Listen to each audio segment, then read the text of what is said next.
Alrighty, YouTube pleasantries. Hello, I am Tidbit, she, her.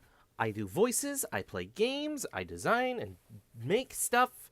And today, we are playing the Apollo Justice Trilogy. And the person who got first is Ibby, but it looks like they got to disappear. So, let's get on with it. This is probably the final stream for the Ace Attorney trilogy. Starting the stream on and. Yeah?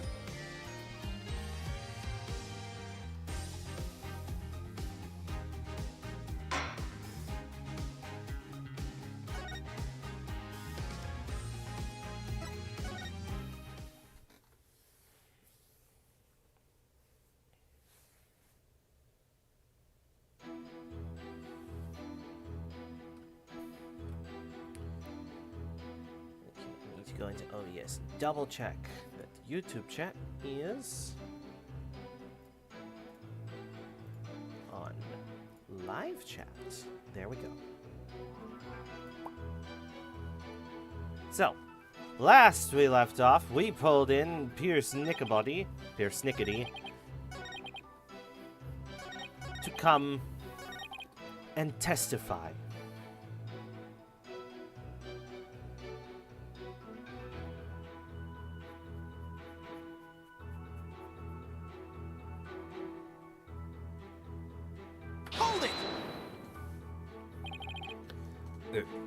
Wait a minute. I thought you went to the Vista deck with Mr. Sprocket. Actually, that is not true. What? What do you mean? I found this out afterward, but Master Soren went to the Vista deck alone. He went out the escape hatch in the reception hall and went along the outside wall. What? Oh, you can't be serious. Oh. You mean Mr. Wright's...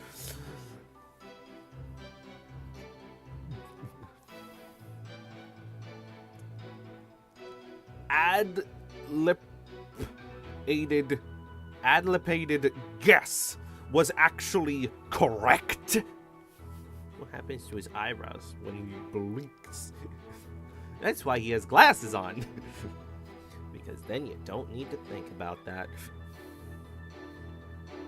That's a joke. What's with the... adlipated? I suppose truth really is stranger than fiction. None of them have glasses on.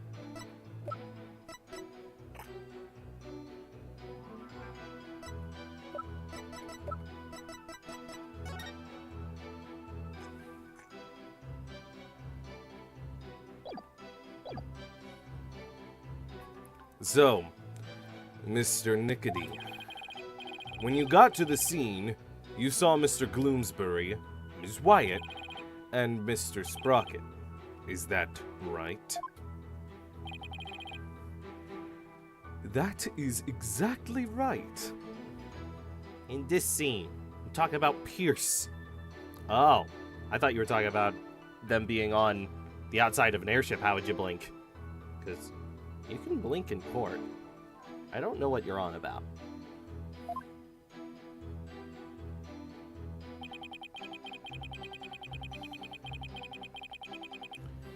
Hold it! So, when you and your group arrived at the Vista deck, the murder had already been committed. That is correct. Bloomsbury had already been struck. Miss Ellen had lost consciousness, probably from the shock of the incident. And how did Mr. Sprocket appear? He was bleeding from the stab wound he received from Gloomsbury.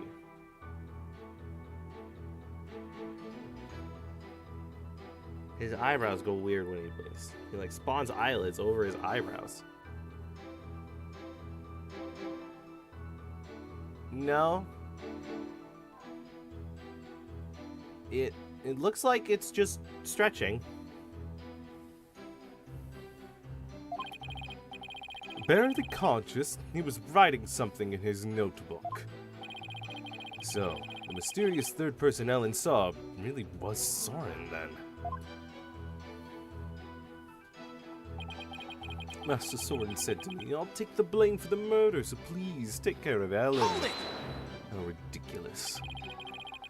So, Mr. Sprocket wrote a note of confession in order to take the blame from his wife. Yes. That notebook is the only form of memory Master Soren has. So you understand what his action meant, I trust. He was fogging his own memory. But what did it mean, Nick? To Soren, everything in that notebook is true. So Soren tried to take the blame by altering his own memory to make himself think he did it. No. Master Soren truly loves Miss Ellen. Isn't that such a silly emotion nowadays? Gets people killed. Must have been love that made him do that. But I went against his order. I tore the page out of his notebook and hid the body. Hold it! Mr. Nickety, could you please tell this court about that in more detail? That, you say? Which part do you mean, Mr. Wright? Could you be more specific? All right. What part do I want to more know about? Hiding the body. Please, tell me more about the hiding of the body. Very well.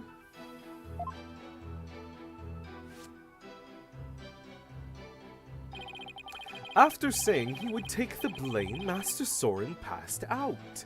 That's when I hid the body.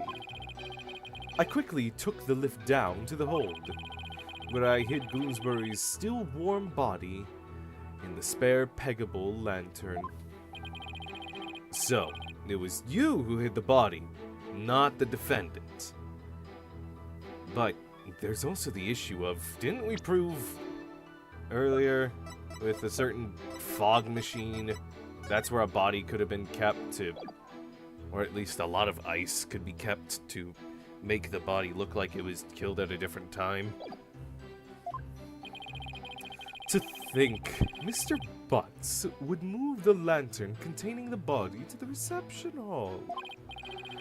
Well, I did not see that coming. I don't blame you. Not even Larry can predict what Larry will do next. Maybe I should take another look at the lantern in evidence. Mr. Wright, would you like that statement added to the witness's testimony?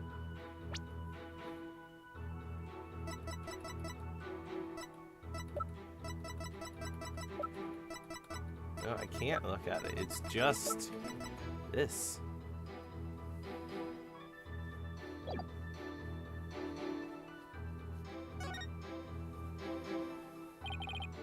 Yes, please.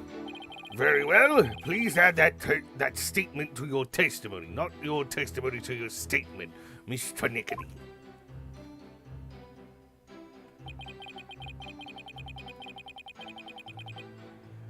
In the hold, I hid the still warm body in the spare peggable lantern.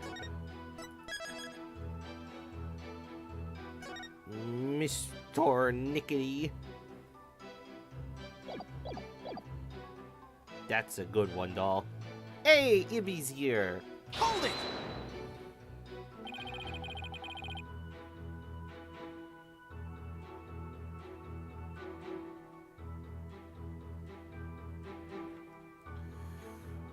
Why did you hide the body in the lantern?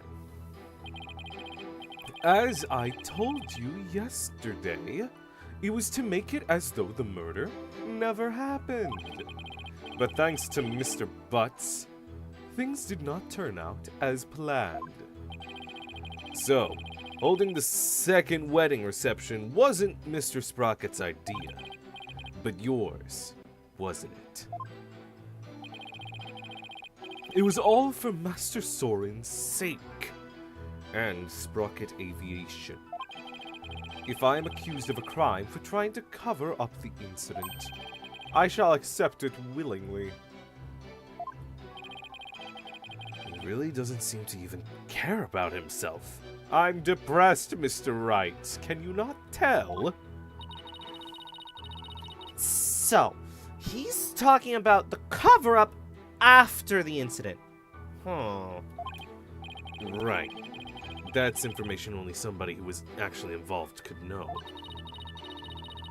So, it might really be an important piece of testimony. I think so too. I'll really have to tread carefully here.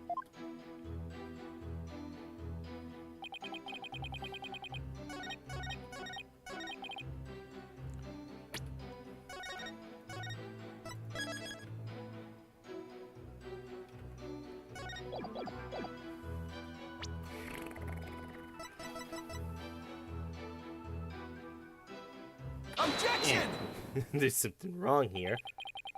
Could it be? Is that what happened?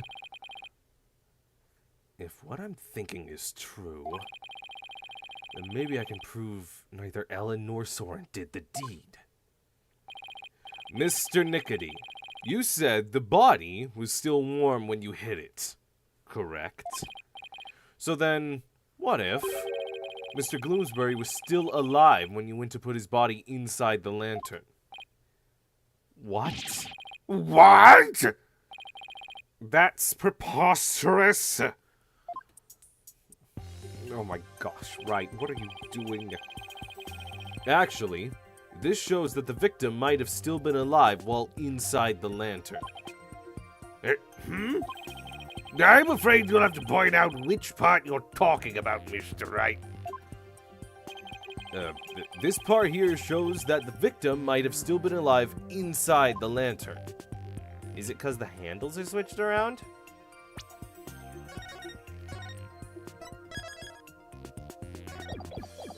And so if this is the inside handle, why is it bloody other than Mr. Gloomsbury trying to get out? Take that! As you can see, the back end of the lantern is a door.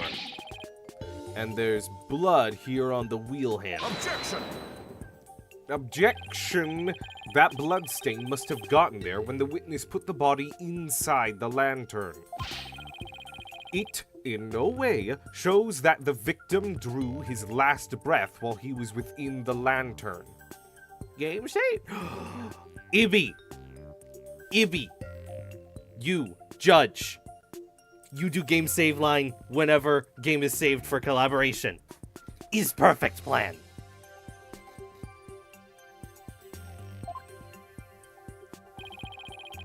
I disagree, Mr. Edgeworth.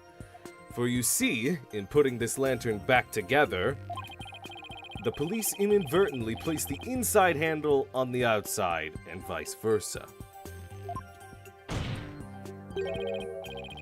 In other words, the wheel handles got swapped. Oh my! So they got swapped. Yes, they got swapped. What? Why are you repeating yourself? What? That's ridiculous. Not at all, if you compare the other male Pegabo lantern in the reception hall.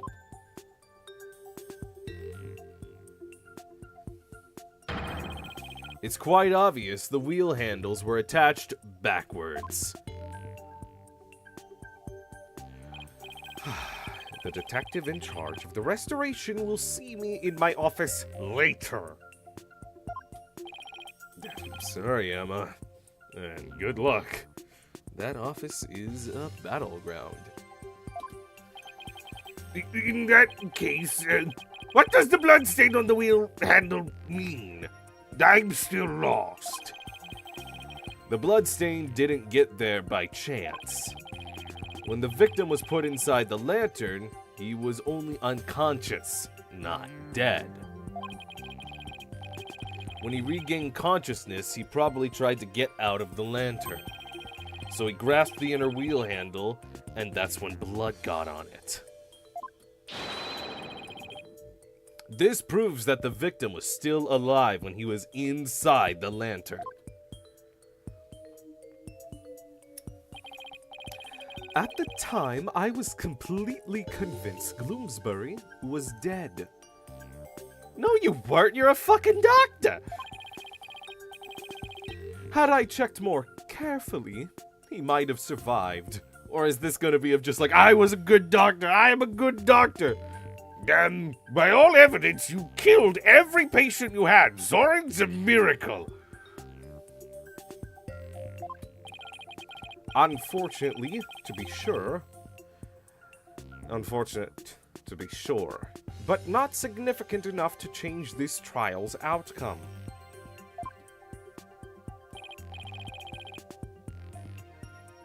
Again, I disagree, Mr. Edgeworth.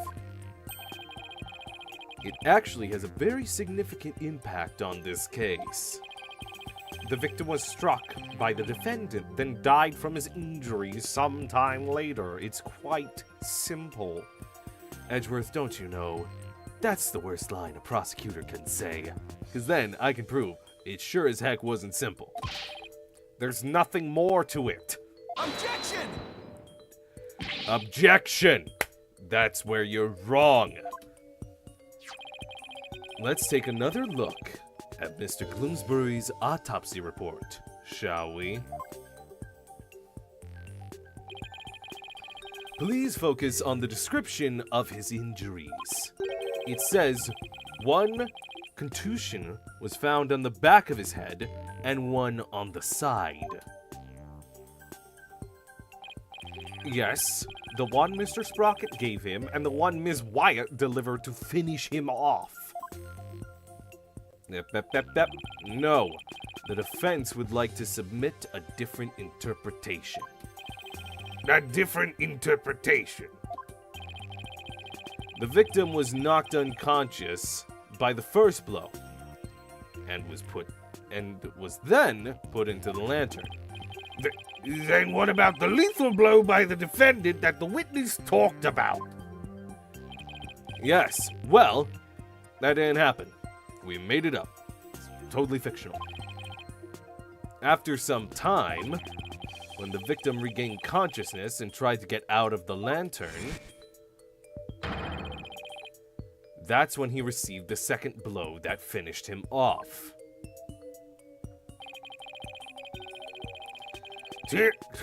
Taking into account the fact that the victim was alive for a period of time after the first hit, and that he did receive a second blow to the head, it does seem entirely possible. Yes. Yes! As long as the first blow didn't kill the victim instantly, then there's a possibility that someone other than Mr. Sprocket or Ms. Wyatt delivered the fatal blow. Objection!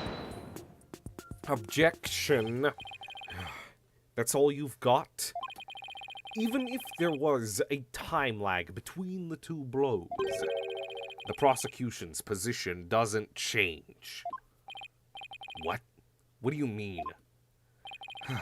It's elementary, Mr. Wright. After the reception, when the defendant was cleaning up the reception hall, the victim, who was supposed to be dead, suddenly came out of the lantern. The defendant grabbed the murder weapon, which was right there, and finished him off. That theory sounds awfully familiar. Of course it does, Your Honor, because it's exactly what I proposed at the very start.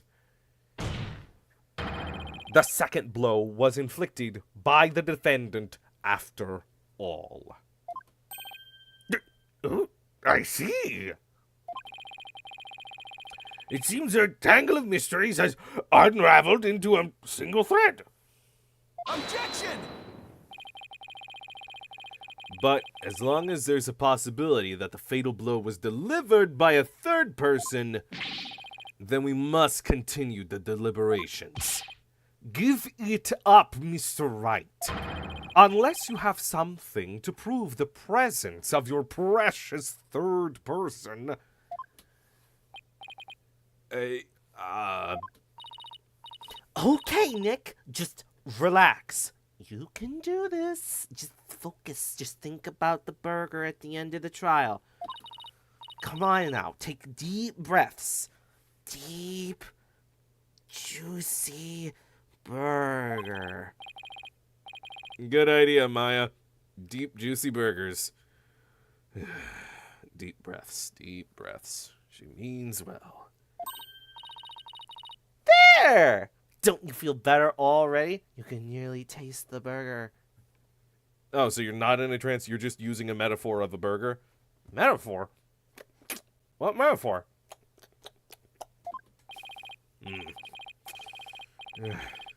Maya seems so calm. I should calm down. Get my focus back and go over everything again. And then, hopefully, I'll be able to find something to prove that there was a third person.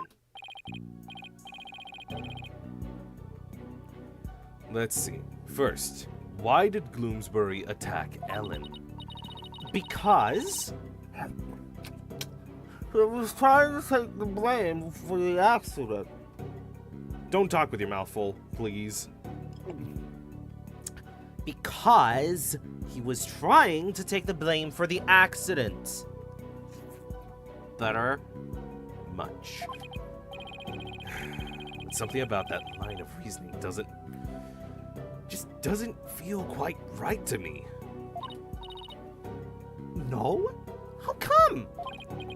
Maya, stop eating the evidence! Is that my lunch? Just those two back to back imply it's like, Judge, do you eat the evidence of all the cases and that's why it's only a 3-day thing? Yes, otherwise the evidence gets stale and it's disgusting. Don't you know, items attached with drama about them, they're just so much more richer in flavor. Why do you think the Mr. Beast burgers were, like, special? It wasn't the ghost kitchen, it was because it was Jimmy, Mr. War Crimes himself. He hasn't done a war crime yet. Seriously, making that town of 1,000 players wasn't a war crime in some way? Not legally yet. Damn.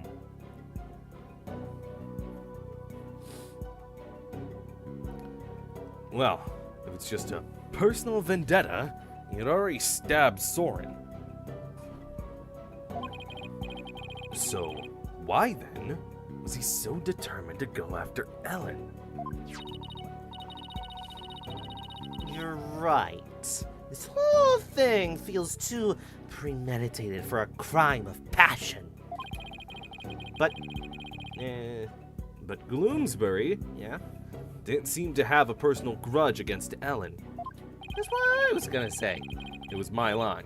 I was gonna steal it from you. Your hands are too burger-filled. Mm. If Gloomsbury didn't have a personal reason to attack Ellen, then... You've taken long enough, Mr. Wright. Now it's time for some action. Really? Here in the court... I mean, finish your case! The action that you're thinking of is later. What proof do you have that a third person was involved? Alright, I'll show you. I'm not completely sure of what I'm doing yet. I thought I was getting some action, but apparently there's a different word meaning of that. Aw, Ibby's leaving. Bye-bye. But it looks like I'm out of time. This piece of evidence proves the involvement of a third person.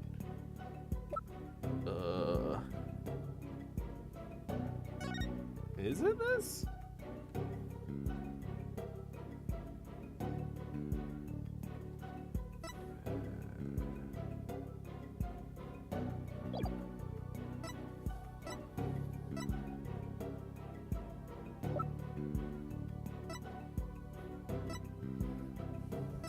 This has just Soren and Bloomsbury.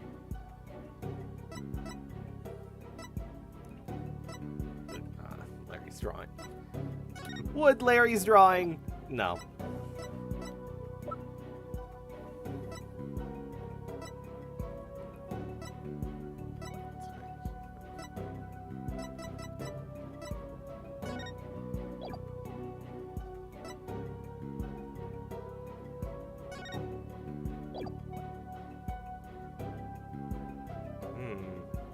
We haven't used this one in a while.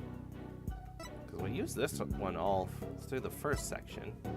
Totally forgot about this thing. Note near the victim's body, the writings, which is those written by a right-handed person. I'm right-handed.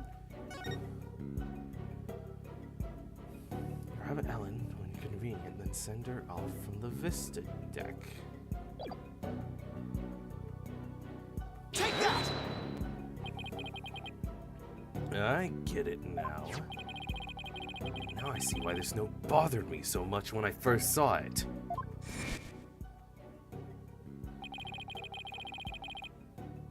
It looks like a note outlining the murder plot. That note was apparently written by the victim. But why would he feel the need to write instructions to himself like this? I was so cringy back then. Your Honor, please take a look at this note. This is the victim's murder plan, right?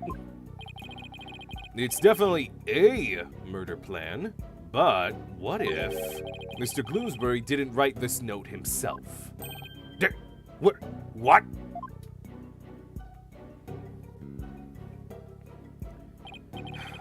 This is how you intend to conjure up your mysterious third party, Mr. Wright?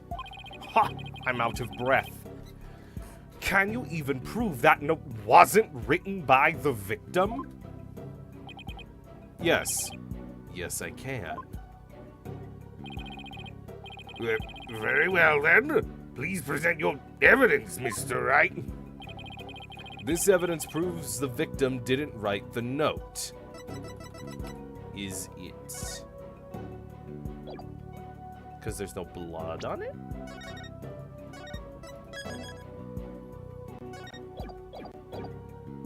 Take that! This is the proof you've been dying to see. It doesn't look like any... It doesn't look like anything of the sort to me. I have to agree. Just close your eyes and concentrate, Your Honor. Is something coming to you? No, nothing at all. Nothing, huh? Mr. Wright. Close your eyes and concentrate. Do you see something coming to you? That's the gavel. I should have seen that coming. Looks like I better try again in another timeline.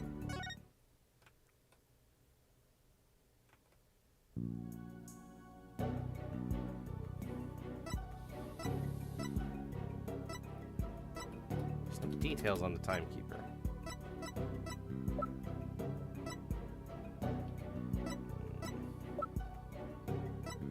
Wait a minute. That's a left hand! Take that! This is the weapon Mr. Bloomsbury used to stab Mr. Sprocket. I was wondering what you'd pull out this time.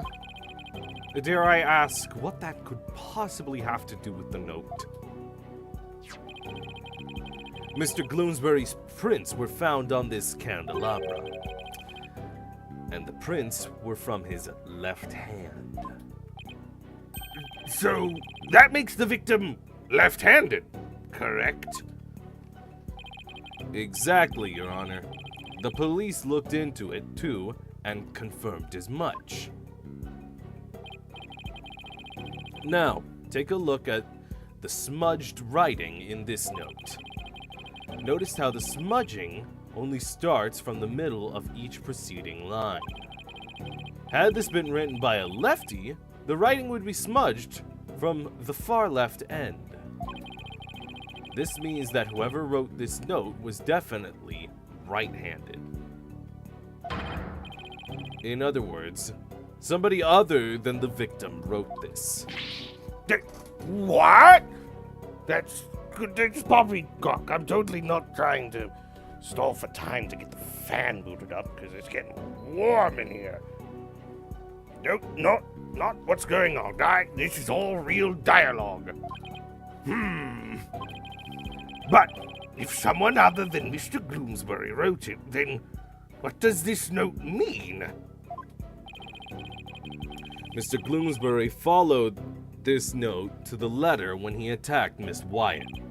So, clearly, this note isn't a murder plan written by Mr. Gloomsbury, but rather, these are instructions to kill Miss Wyatt, issued by somebody else. Objection! If it wasn't the victim who wrote these so-called instructions, then who wrote it? Most of the people involved are right-handed, you know. He is correct. The majority of the family and their employees who were on the airship are indeed right-handed. I must say, that is a very rough and slipshod conjecture you've proposed. I admit I haven't figured out who wrote it just yet. Just leave it to Mr. Edgeworth to go for the jugular. Phoenix, stop making that face. What? The judge has a fan under the stand blowing up his robe. He thinks he's slick with the whole court hearing it running.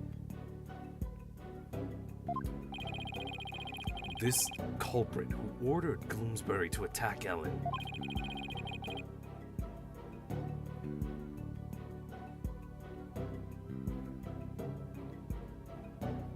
Wait, ayo, latter lads, the later lads later.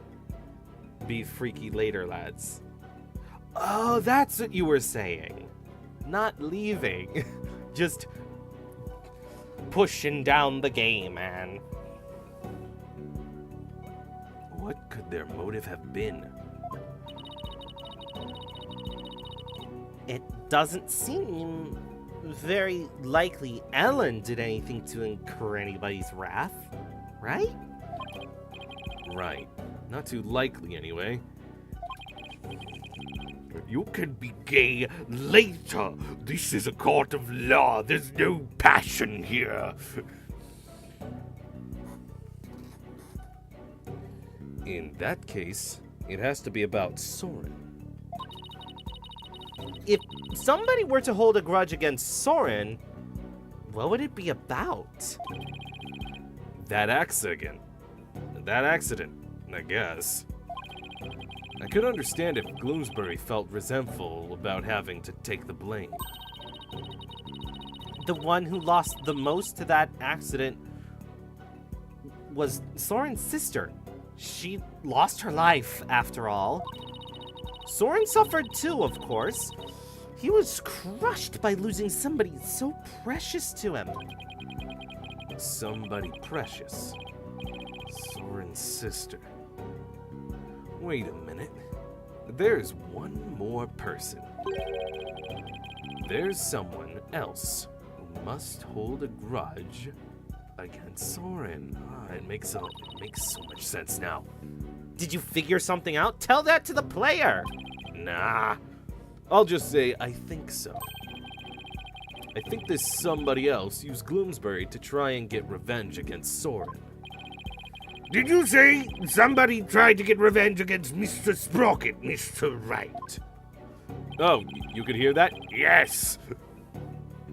The person who manipulated and used Mr. Gloomsbury was... Oh, it's just like, I don't see any Nickities here. But there they are.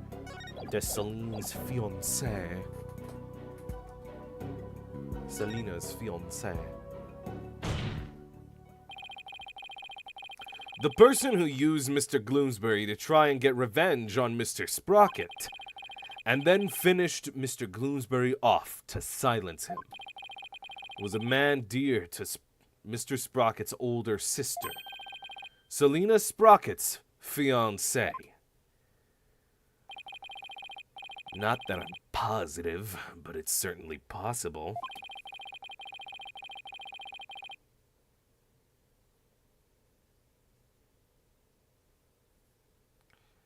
This fiancé could have made Gloomsbury attack Ellen to get its revenge on Soren. What? Her fiancé!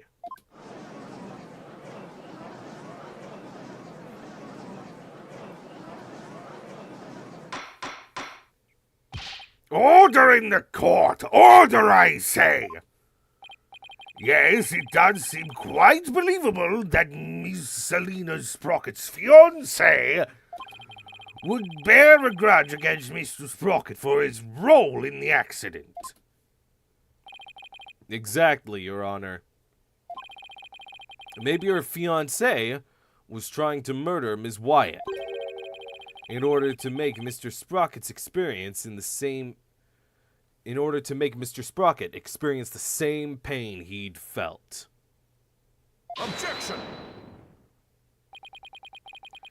Ms. Sprocket's fiancé was a surgeon, if memory serves. But the only people who attended the reception were family and staff members. Yep. That may be. But then, that just means that Ms. Sprocket's fiancé must have been among those who attended. What? Really? You sure? Of course I am. Otherwise, how could he have killed Gloomsbury? Oh, I see what you're doing. I'm gonna get another burger. This is gonna take a while. Ugh.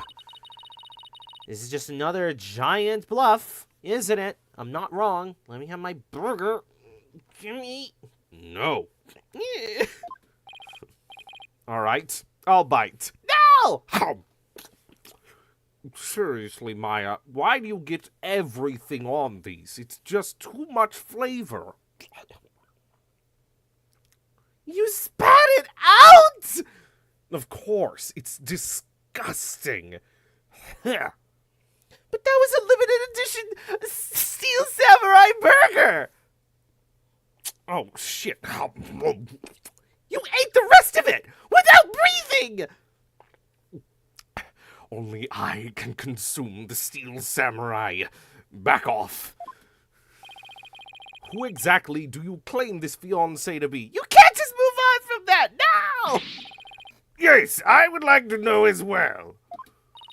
Are you sure you're gonna be okay, Nick? I'm about to explode, and you're right here in the blast radius.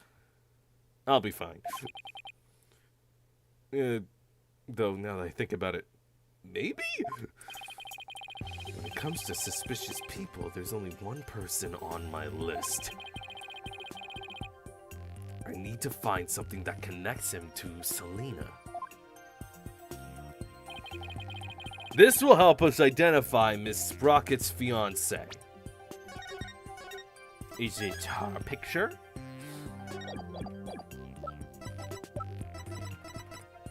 Take that! Yeah. Please take a look at this photo, Your Honor. That photo. Notice Miss Sprocket's pocket watch. Haven't we seen it somewhere before?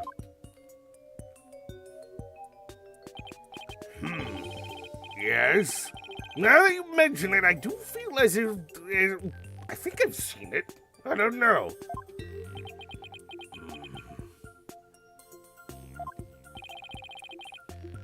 I believe we've all seen it. Right here in this very courtroom. God, impossible. Oh, the burger's having an effect on me. Oh. That's right. The pocket watch in this photo. Miles, are you alright? You look really bad. Maya, how old was that burger? You know, they only had those limited edition Steel Samurai burgers 2 years ago. Oh my gods. Oh. Oh. I can't throw it up. It's Steel Samurai special taste, but it might kill me.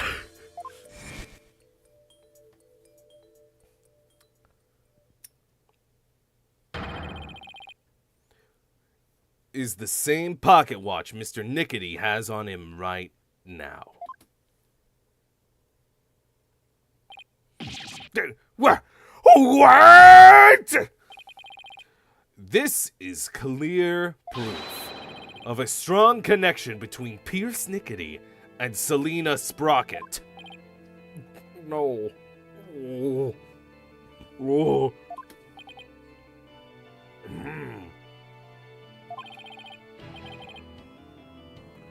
Well, Mr. Nickety, is this true? I had an American-sized burger recently, and it hurt a lot. Tid probably saw what I thought were my last words. What? Oh, no!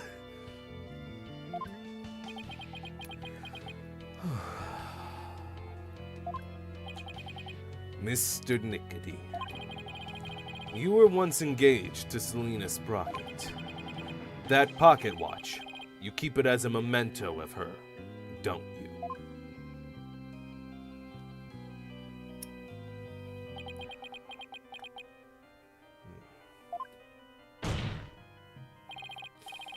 Mr. Nickety, you plan to rob Mr. Sprocket of his loved one to make him feel the same pain as you. Isn't that right?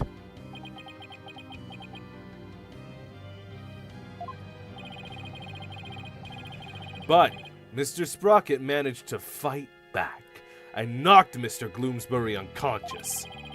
You thought Mr. Gloomsbury was dead and hid his body in the lantern. But then, you noticed Mr. Gloomsbury regain consciousness.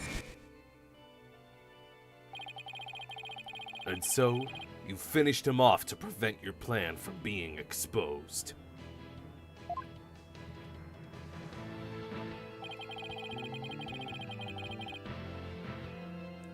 This is the defense's take on what really happened in this murder case. Mr. Wright, does this mean you wish to officially accuse this witness of the murder of Dumas Gloomsbury?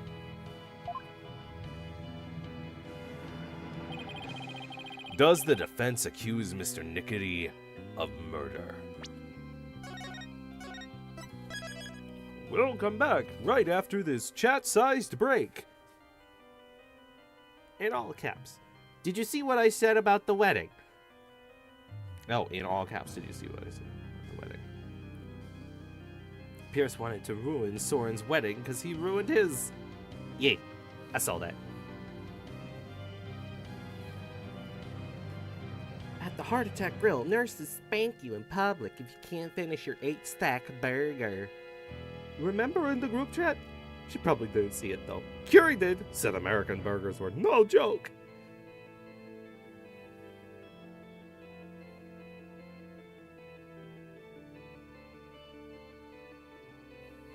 Pierce waited to ruin Soren's burger.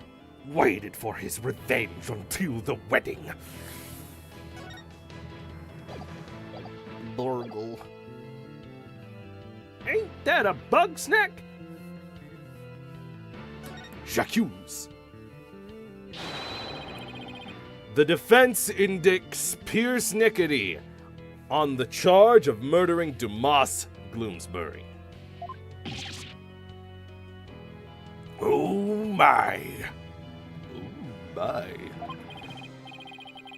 Mr. Nickety, would you care to respond?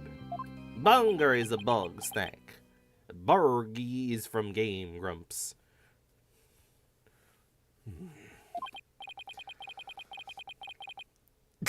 That's quite a different tone. Man, This lawyer just yaps on and on and on.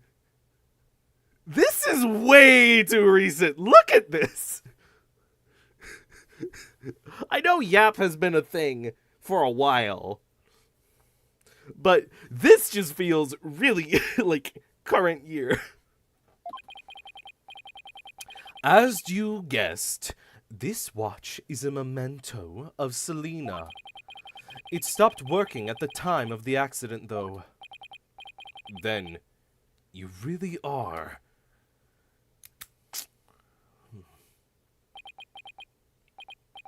Yes, I was Selena's fiancé.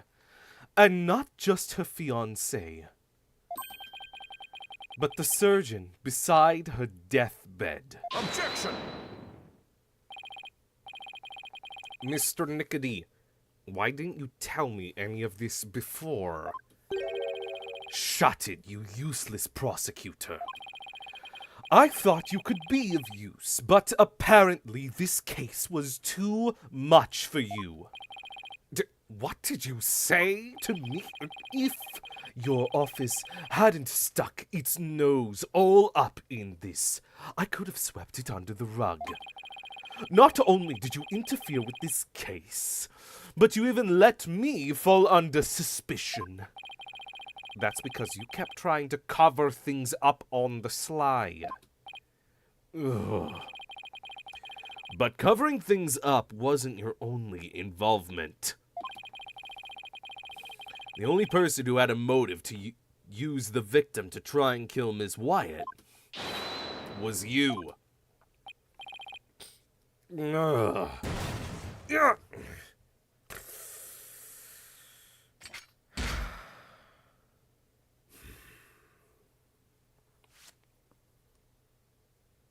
Ooh.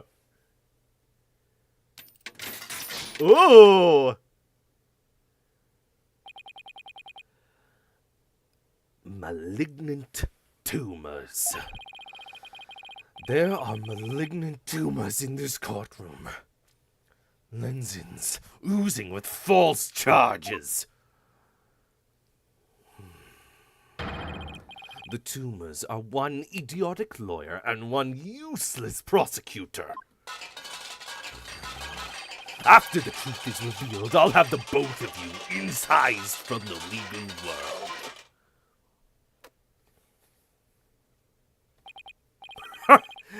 I'd like to see you try. I am the chief prosecutor. With the power of the Sprocket family, it'd be a cinch.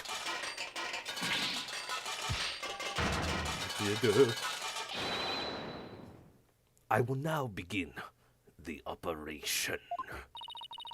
Well, what in the world happened to Mr. Nickety? What the heck?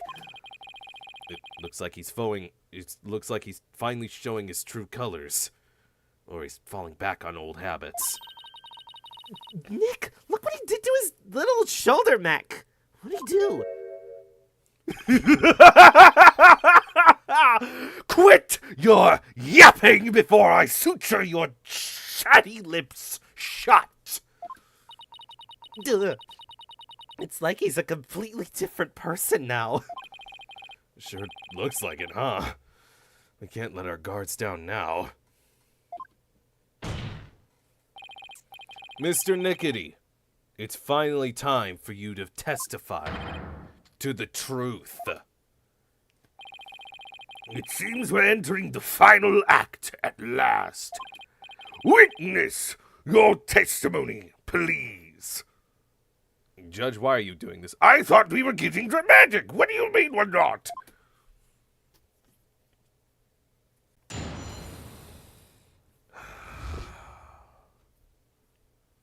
Right to remain silent.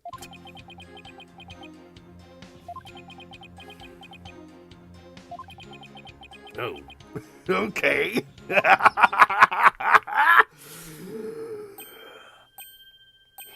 Huh? Mr. Nickety, why didn't you say anything? You just took a picture of me. Or something. You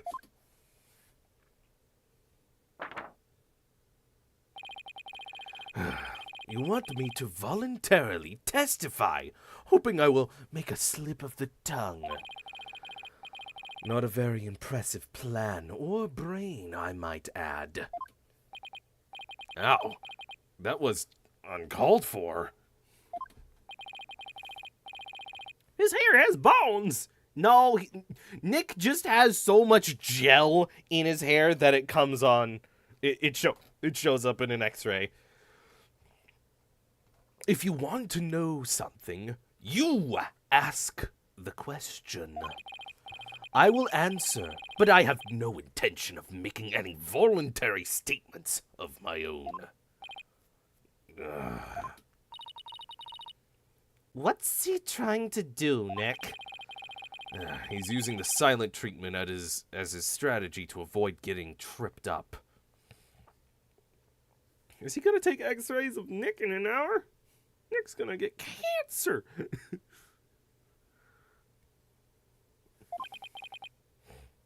Clever guy. No more lies, Mr. Nickety. You will tell us nothing but the truth from now on. Die! It's reacting with the burger. What is in that thing? What do you think you're doing? His cravats. No one asked you to speak. Just keep quiet over there and play with your frills. How dare you? Well, this is rather unconventional situation, but please proceed, Mr. Wright. You seem to be the only way forward. Yes, Your Honor. Hey, those are my husband's ribs. Stop looking. Right, you haven't even seen my ribs. I felt them. Not in court.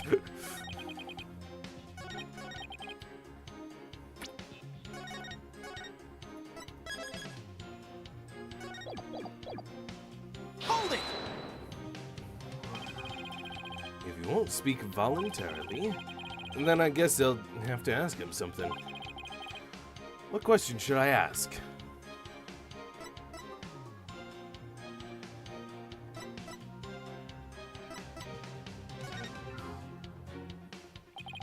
On the day of the incident, you were constantly surrounded by your subordinates. Is that right? Absolutely. I was in someone's line of sight at all times. After all, I was busy taking care of every detail of the event. Mr. Edgeworth, I believe your investigation backs up my claim. I got statements that said groups of his subordinates worked with him in rotation. So, he was always with someone. As the prosecutor just said, I couldn't even get close to the lantern containing Gloomsbury myself, let alone kill him. Pierce didn't have a chance to get close to the victim alone. Ooh, it's funny. They were calling him Mr. Nickety while he is In the butler mode, a calm, calculated, very dependable butler. But as soon as he has become the doctor, the surgeon of sin, they call him Pierce like a knife to the skin. Mr. Wright, would you like that statement added to the witness's testimony? Yes. Yes, Your Honor. I'd like to have that statement added to the testimony. Very well. And as you know, it is time. To operate? No. Of course not. It is nearly 1 o'clock. And so it is time for a cold one.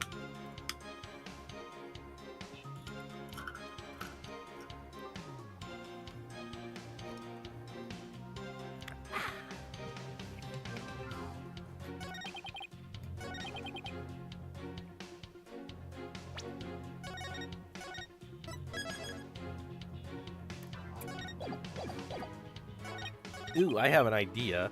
Can I just immediately go... Oh, wait, no, you can enter with multiple people. I was gonna be like, I throw the hold entry at ya! Objection! Yeah. Your Honor, the witness's statement contains a glaring contradiction. And this piece of evidence says you...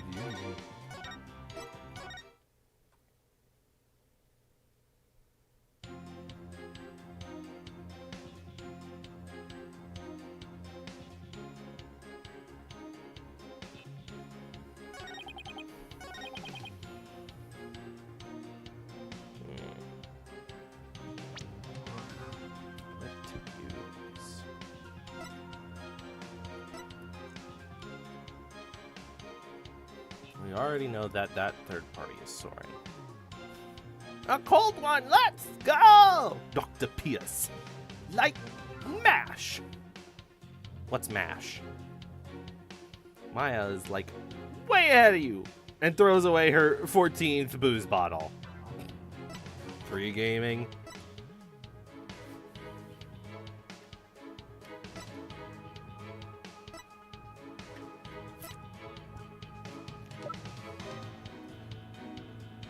Wait a minute. Couldn't, theoretically,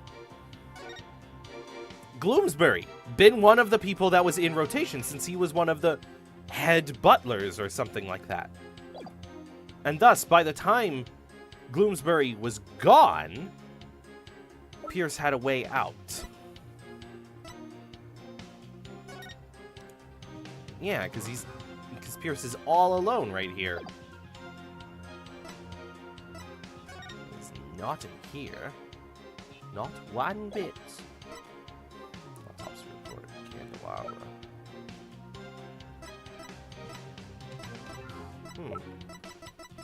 Is it the photo? Objection! Because it shows him being alone. Hey, Mushy's here. Right in time for a cold one.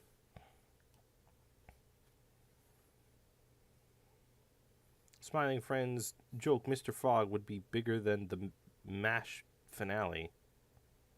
What's MASH? Military surgeon camp in Korea during the war. Sitcom? Its finale was like one of the biggest on television. Heh. Mr. Nickety testifies that he was always with someone at the time of the incident.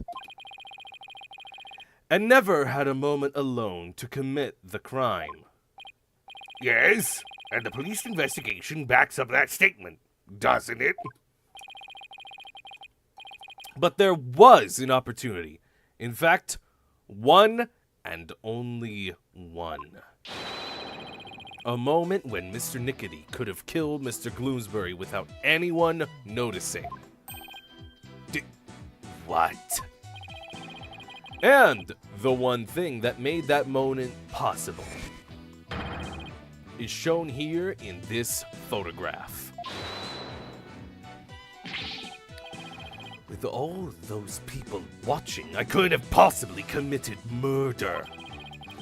Do not believe him, Your Honor. This lawyer is a malignant tumor. He wants to infect this judicial body Objection! with this... Let me finish my examination! He wants to infect this judicial body with virulent accusations. Objection. Mr. Nickety, I would ask that you keep quiet this time. We need to evaluate the defense's claim. And your yammering only serves to throw further suspicion your way. Mr. Wright, let's see this one thing you mentioned. But be warned, this had better not be one of those offhanded claims. Who do you think you're talking to, Mr. Edgeworth? Very well, Mr. Wright. Please point us to the one thing that made the moment of the murder possible.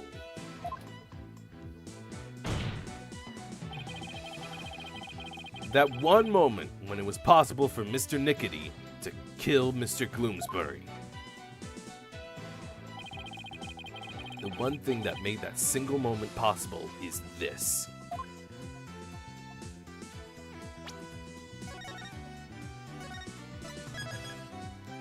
I can't say there's no one next to him. Can't even see what's next to him because of the fog. The fog! Where do I click for the fog? Because we can't see anything. He could easily go whoop, whoop, whoop, bonk. Whoop. Do I click the fog machine? Take that! The one thing that made the moment of the murder possible is this thick mood fog that engulfed the entire reception hall. It is under the cover of this fog that Mr. Nickety murdered the victim.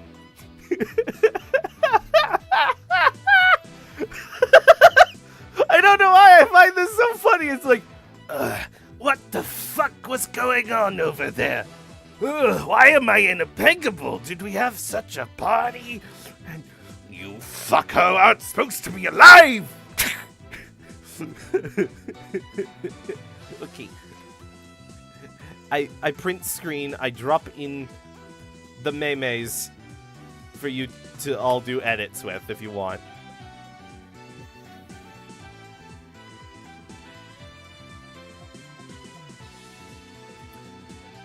that Mr. Nickety murdered the victim.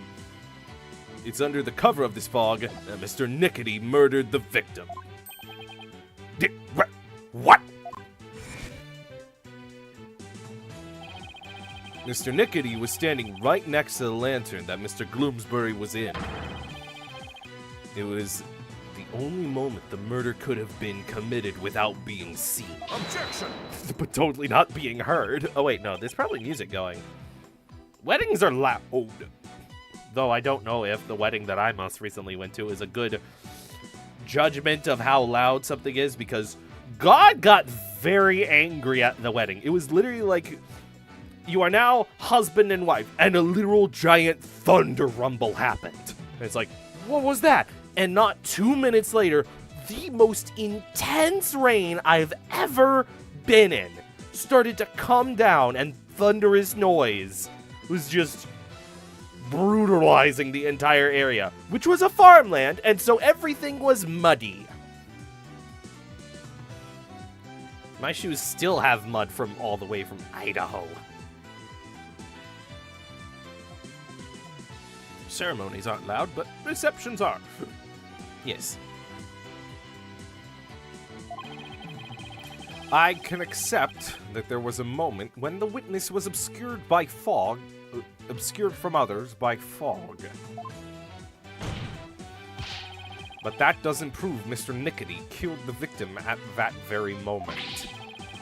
If you can prove the victim was committed, if you can prove the crime was committed during the reception, the trial ends here.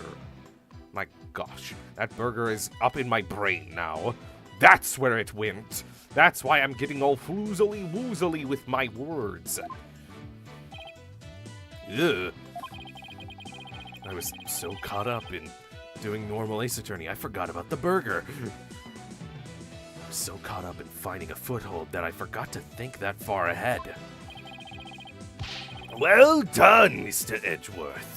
It's time to call this trial's time of death. Well, Mr. Wright, can you prove the murder happened during the reception?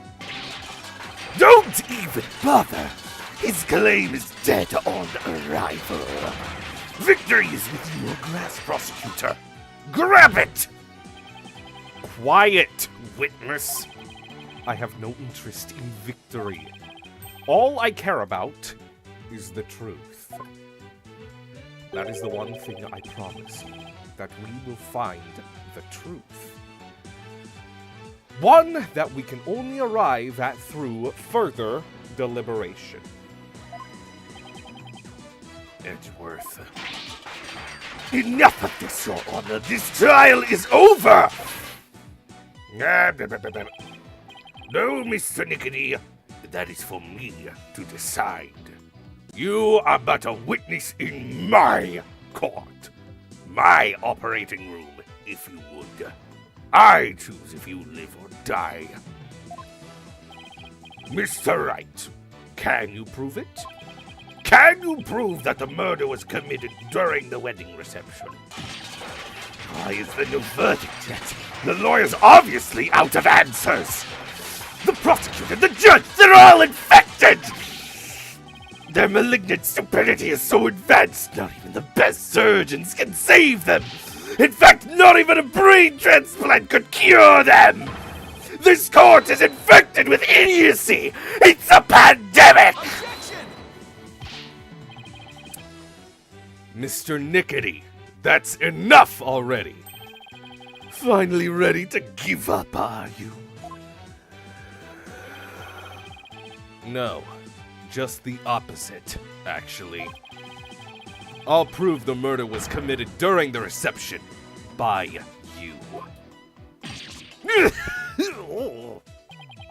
You'll prove it? Can you really, Mr. Wright? Yes, I can, Your Honor. To be honest, I don't know exactly what I'll do it just yet. But if I want to get to the truth Edgeworth was talking about, I'll just have to find that way. Very well, Mr. Wright. Let's have your proof. Enough of this foolishness! He's just bluffing! Stop him from speaking, Your Honor! I will do nothing of the sort. Why are you so intense? You are just a district court judge! Enough of your foolishness, Mr. Nickety!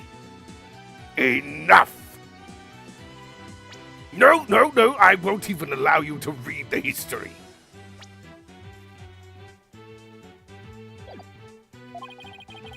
This judicial body will not succumb to the influence of money or power.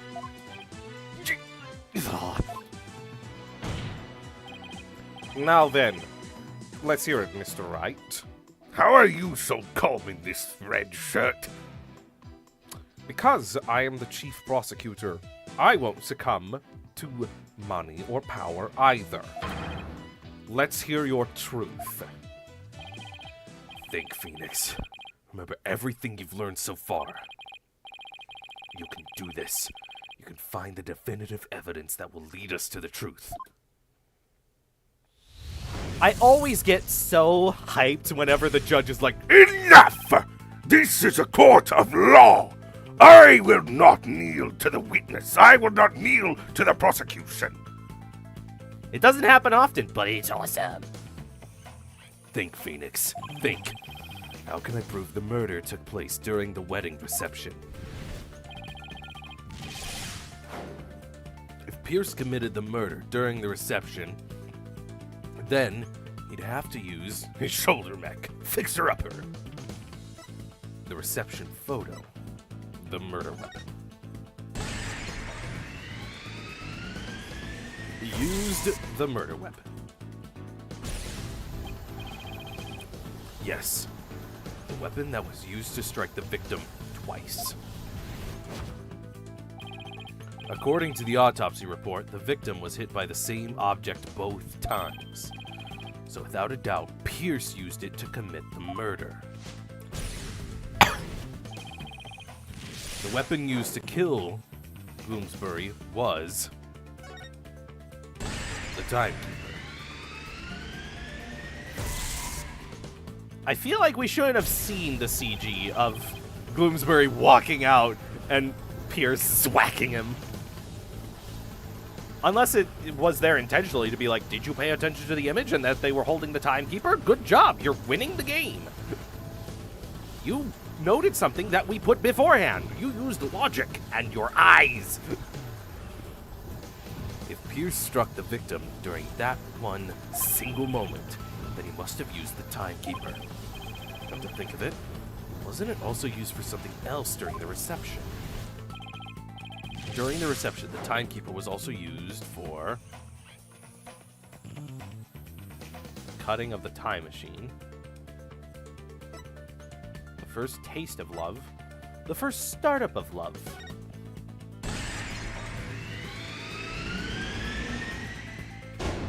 The timekeeper had been activated. That's right, the timekeeper had been activated during the reception. If we activate the timekeeper again now, and find any trace of evidence of the murder, that would be conclusive proof that Gloomsbury was killed during the reception.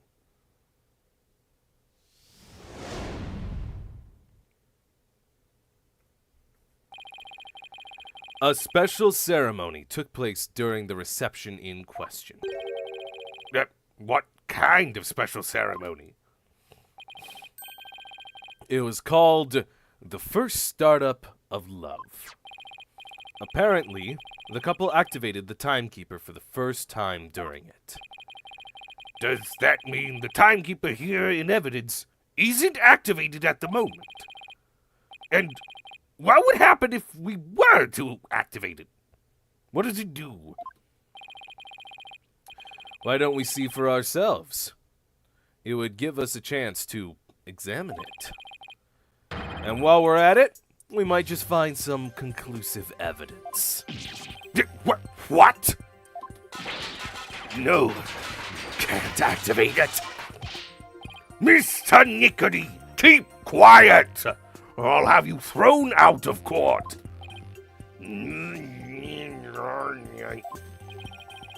Oh gosh, he turned into a fax machine. By the way, Mr. Wright, this is supposed to be a time machine, right? We aren't going to travel back in time to the Stone Age or anything, are we? I don't think we have to worry too much about that, Your Honor. I'm still a little nervous nonetheless, but the truth must be known.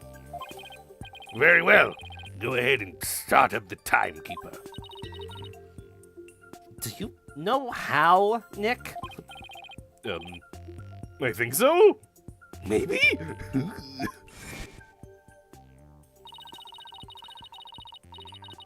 The bride and groom each had a symbol of their love, and when they put them together, oh, how romantic it was.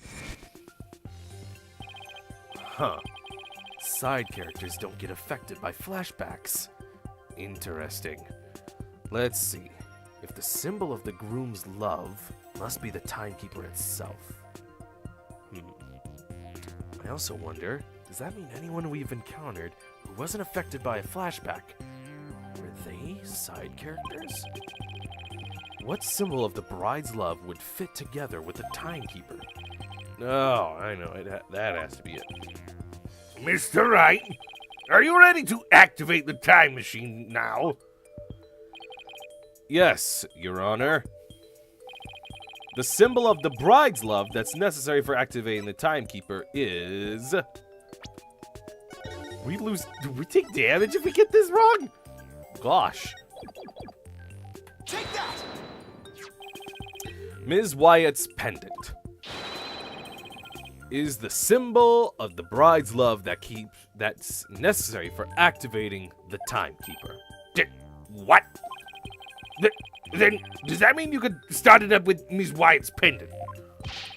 I believe so, Your Honor. Too easy. Yeah, very well then. Please try it now, Mr. Wright.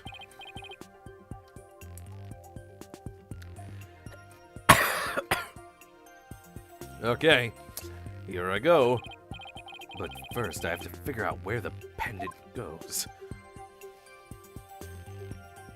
Right there. This hole looks like a good spot. I'll try setting up the pendant here.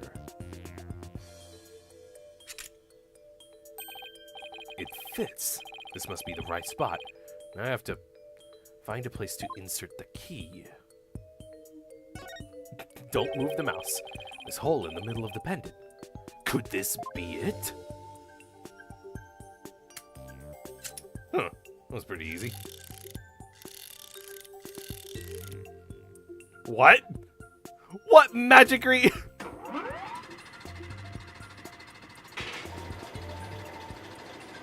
Oh!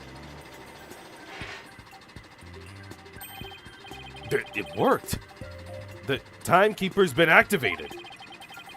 Now all I have to do is find proof that the crime was committed during the reception. I wonder. I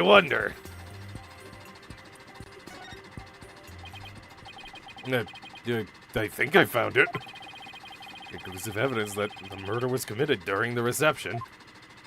Why is it bulletproof glass?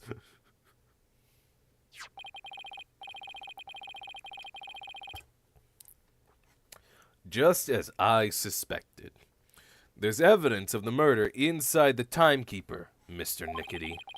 The timekeeper was only activated and open during the wedding reception, right? No! Stop! So, that means this is conclusive proof that the crime was committed during the reception. After you killed the victim under the cover of fog, you closed the timekeeper to hide the bloodstain, didn't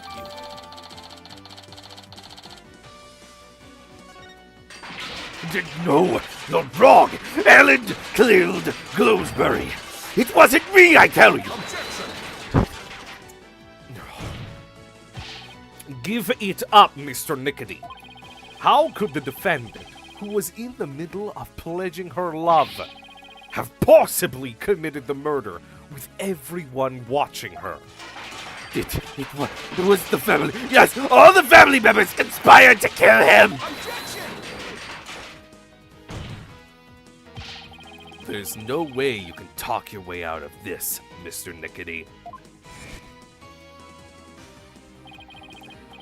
During the reception, during that one dreamlike moment,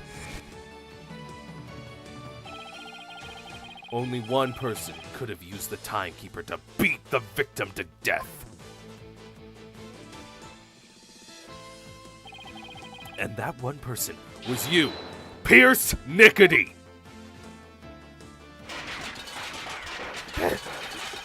No. Come on. Leave.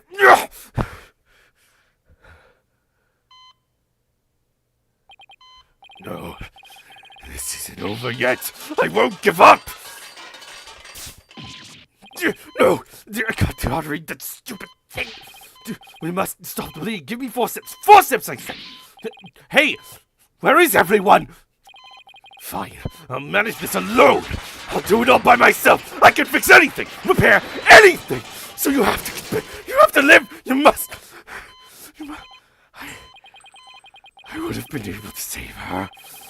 If only I hadn't listened. If I had treated her first. If only that Soren hadn't been there. Selena.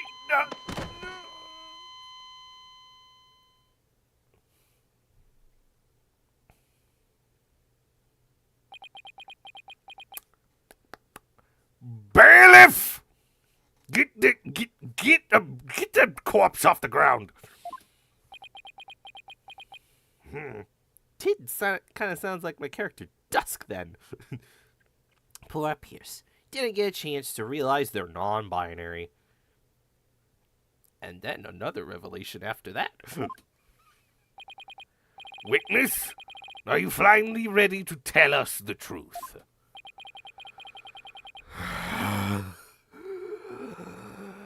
It's just as the lawyer deduced. So, it was all a revenge scheme against Soren Sprocket.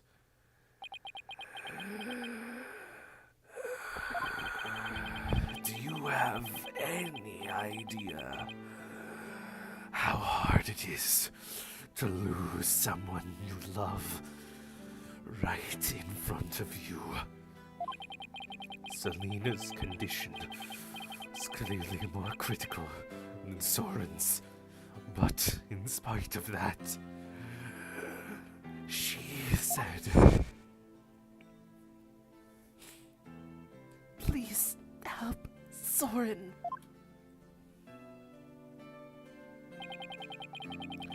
Ms. Sprocket's last words.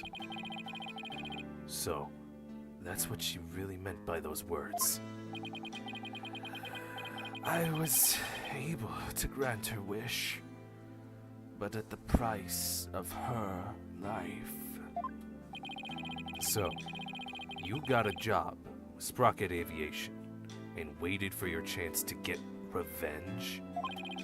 You got close to Mr. Gloomsbury and hatched this plot. Isn't that right? Gloomsbury had already bore a grudge against Soren. So, when I tempted him with an even better position, he immediately took the bait. He was your accomplice, someone who shared the same goal as you. Why was it necessary for you to kill him? I didn't expect Soren to strike Gloomsbury out on the Vista deck. And I certainly never imagined he'd make his way there along the outside wall. Soren's love is the real deal after all. My plan had been compromised, so for the time being, I hid his body in the lantern and tried to think of my next move. And then Mr. Gloomsbury came to during the second wedding reception. As soon as I saw Gloomsbury, I instantly hit upon an idea. A eureka moment. To pin the blame of Gloomsbury's murder on Ellen. You tried to break up the couple by making the bride out to be a murderer. How despicable. Soren was getting the company and a wedding. Both things that were supposed to be Selena's. He took every happiness from her. Who's the despicable one here?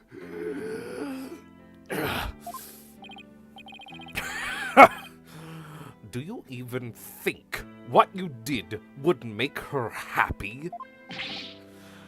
I know it wouldn't. But I couldn't just stand by, watching Soren enjoy his happiness. I was going to have Soren taste the same pain I had. And then I'd take over Sprocket Aviation for her. I would take back from him all of the happiness that was rightfully Selena's.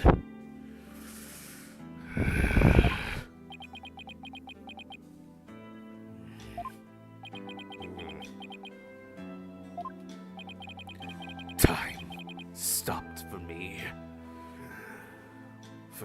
On the day I lost her. Just like this pocket watch of hers.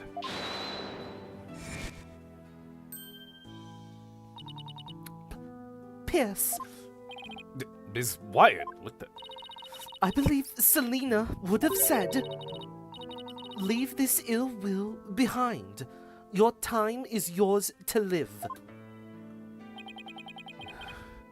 It's too late for me. Time will never advance for me ever again.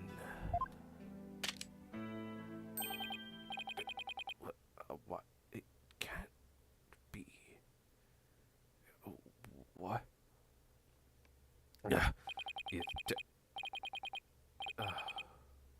I see now. Selena. What did I do?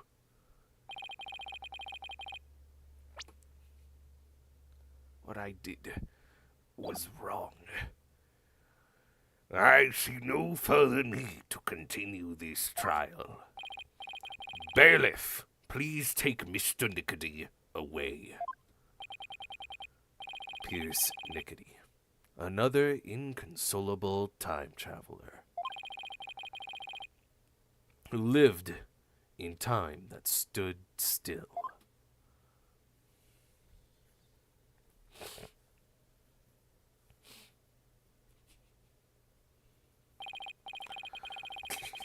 Selena's ghost fucking with him.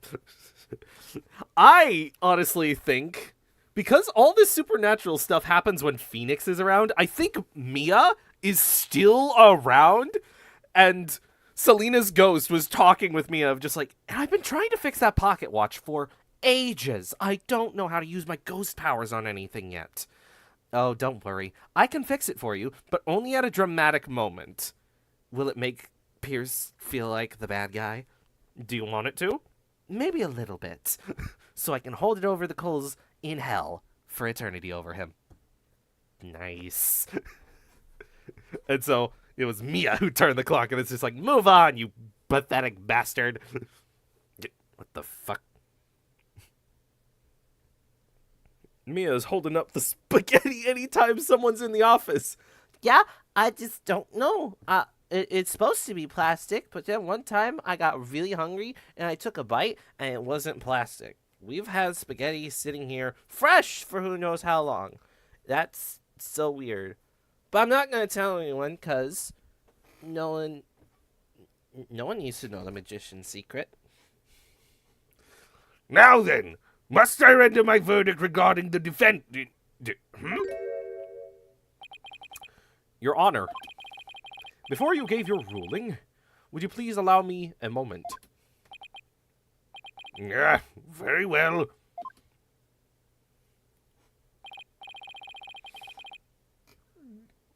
Alan, there's something I need to say to you. Yes, Soren? I've put you through something truly horrible. This whole thing happened all because of me. I would understand if you wanted to call off our marriage. What?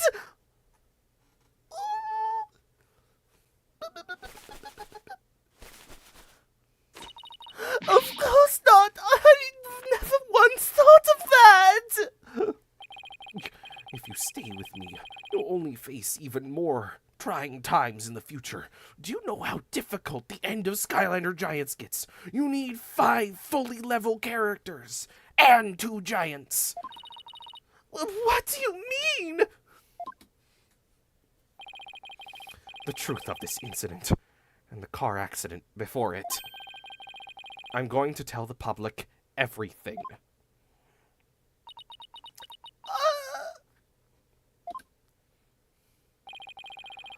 I expect the company's reputation will suffer. And I'll take a lot of criticism. I understand that. But I feel I can only really start over once I get everything out in the open.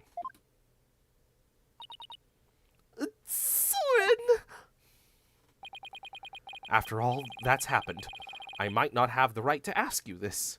But, well, how should I say this? Maybe I'll just write it down.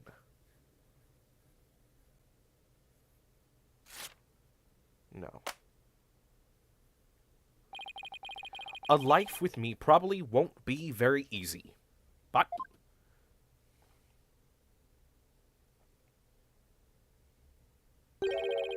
will you marry me?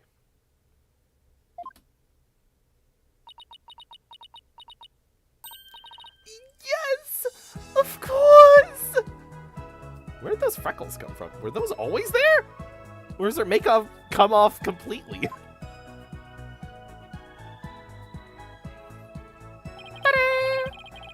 Your Honor, thank you for this time. Please continue with your ruling. Go on. Very well. But first, I have one question. Do the two of you pledge your eternal love for each other to the goddess of justice, Felis? I do, Your Honor. I do. Does the prosecution or the defense have any objections? Well done, Your Honor. No, no objections here. The defense has no objections either, Your Honor. This court finds the defendant Ellen Wyatt. That's not right. This court finds the defendant Ellen Sprocket not guilty. He's marrying them like Barbosa. I don't remember the words. Just kiss. We saved true love. This court is adjourned.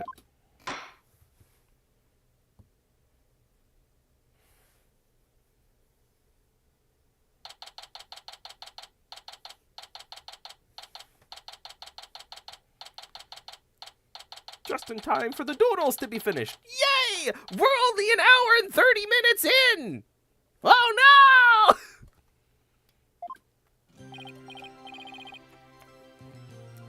Ellen, Soren, congratulations. Mr. White, I can't thank you enough. See, she doesn't have the freckles in this one. If you hadn't exposed the truth, Soren and I would have...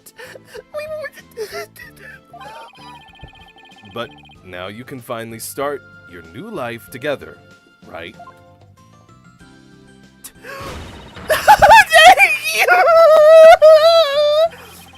Mr. Wright, I'll be holding our real wedding ceremony in the near future. Would you do us the honor of coming to it? I want you to witness our fresh start. Of course! I wouldn't miss it for the world. I'd miss it for a court case, though. Make sure no one dies around then. Why aren't you laughing? Oh, I get it. And Ellen, this time it'll finally be happily ever after, right? Oh, yes! The two of you have persevered and overcome this trial together. Now, no matter what obstacles come your way, I'm sure you'll be able to handle them.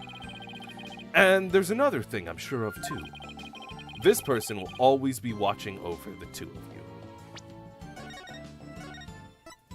Is it Selena?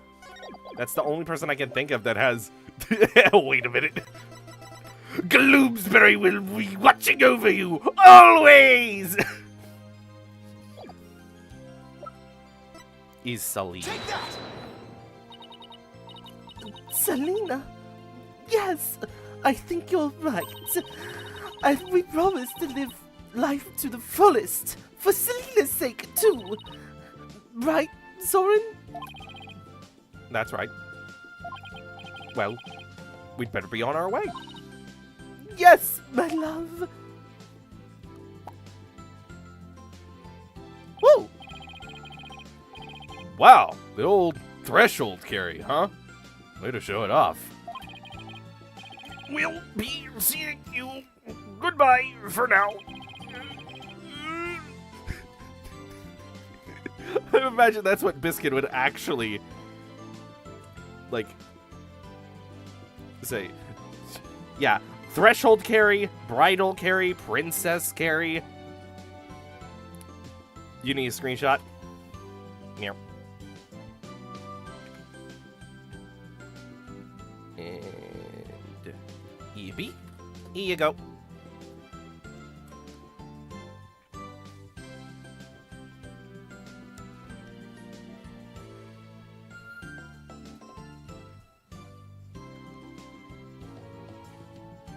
I'll be looking forward to that wedding.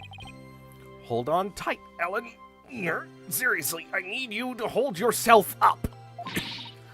You better believe I will. I'm never letting you go. Oh! Oh, this is so much lighter somehow.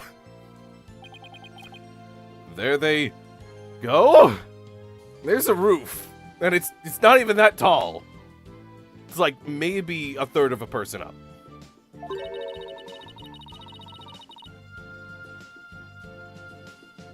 Boss?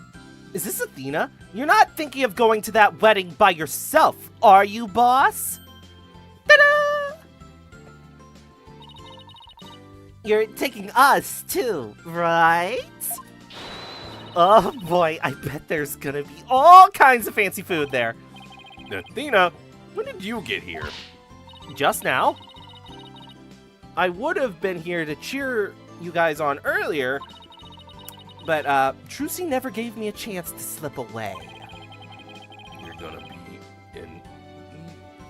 You're going to be in even bigger trouble with her later.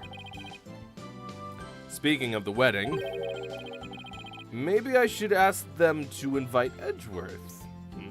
Maybe he'll catch the bouquet. Mr. Edgeworth? Really? Didn't you guys already have enough weddings together?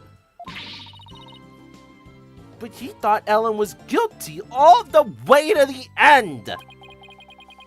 That may be true, but... Don't even bother. His claim is dead on arrival. This could have been an alternate voice for Pierce if I went full butler. Victory is within your grasp, prosecutor. Quiet, witness. I have no interest in victory. This is the alternate Edgeworth. All I care about is the truth. This is from a version of Edgeworth where he is a vampire. Ho ho ho. One that we can only arrive at through further deliberation. If he hadn't stood up for us when he did, the trial probably would have ended there. You mean Mr. Edgeworth gave us that chance? Maybe. Though, knowing him, I doubt he'll ever tell if I asked.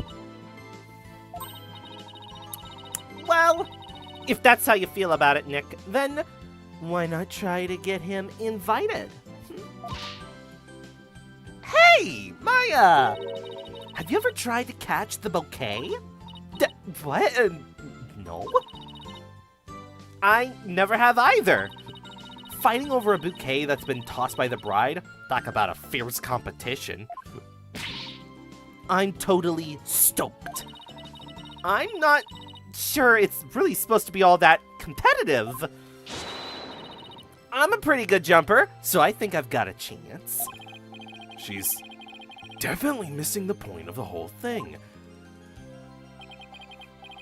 And Larry, how did you manage to stay so quiet for so long? Shut up! Wishing the lady you fell in love with every happiness is what a real man does. I'm pretty sure that relationship was over before it even began, Larry. That is such a good line. And Larry, how did you manage to stay quiet for so long? Shut up! It's so good. It's just the implication that he's right there, and it's just like, you. Darn it all! If only I was 10 years younger, things would have gone differently. 24, 21. So Larry, you No! you know what you are. You creep on younger women.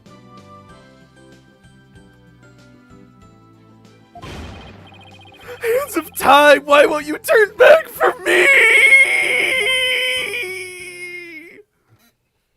Larry, you weirdo! By the way, peeps who don't know, Athena intro scene is her falling down the stairs. Squeeze me? Why did it end in him? Because they love Larry.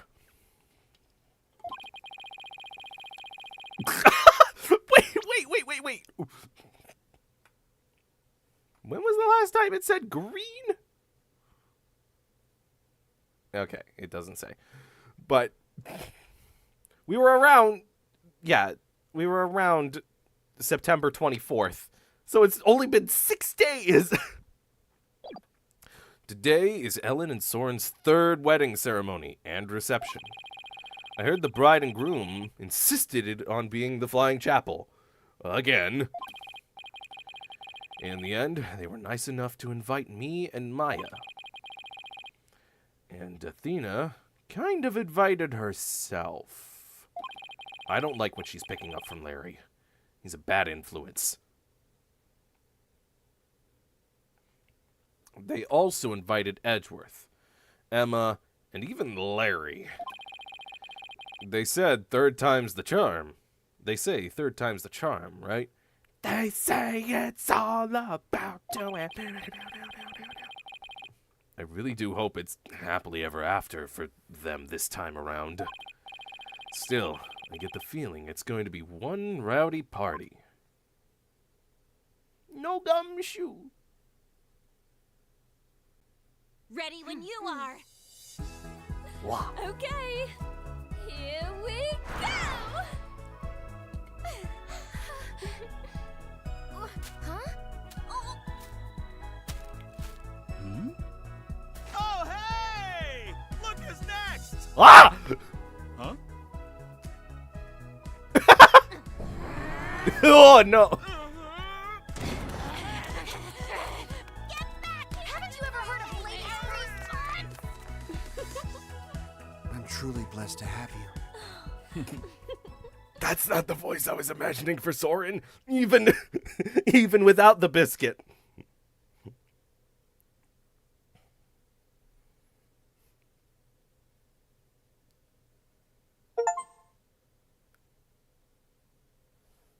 Whoa! Bow.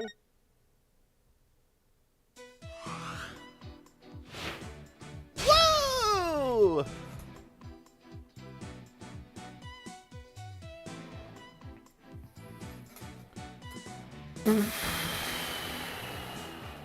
You did it, Tid! Yeah!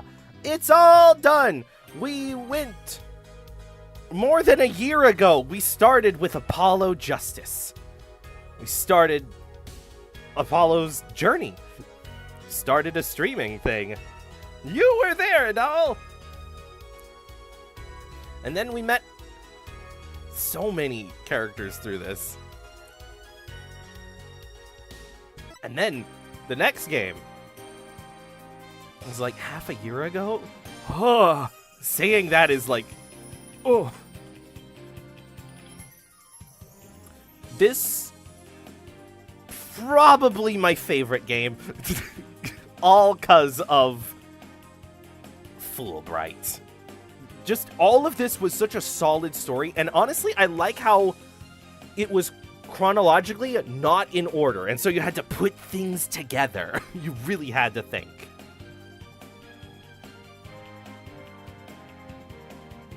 And then, finally, with a bit of a bumpy start of where we didn't automatically go to the special episode. And so we saw the preview for this game way too early. And then when we finally got here, the very interesting mechanic of the seances. I just realized there wasn't a seance. Well, they were in the American court, and there wasn't any seances in the American courts. So. But this story was solid as well. Though there's just one issue I have with the whole thing. We've been waiting since the end of this game. Practically the start of this game. To know if Apollo and Trucy would ever learn they are siblings. Seriously. Why do they keep that away from them? There's more than one issue, but all in all the good stuff is I really liked. This was such a short story. I keep on forgetting it's only 4 cases, and so it's extremely condensed. But there's so much like intrigue in it. I miss Aura. I mean, those later ones can drag. I didn't have an issue with them, retrospectively. Because when I was going into this, I was under the classic thing of, oh, Ace Attorney, isn't that the gay lawyer game? Jokes, is this how they write that? But then slowly, as I came to know the characters, it's like, huh, you put effort in, you get effort out. So what if I just meet it on its grounds?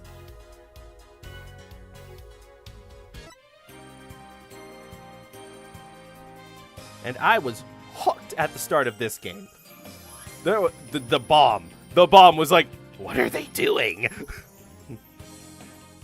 And then the story of the Phantom and Blackwell, and then learning of just like, oh, Blackwell's connected to Athena. How so? They're practically, like, they're connected in a very interesting way with a space station museum. But still, space.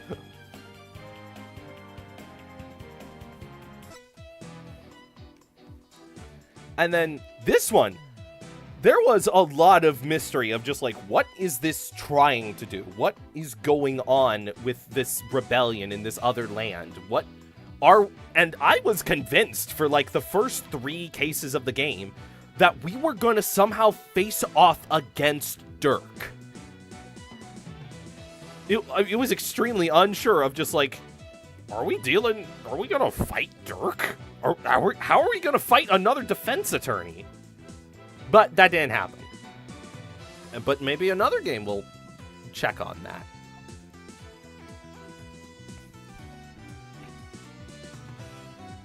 And so, we have now unlocked this area, the museum! Orchestra Hall is the music, right?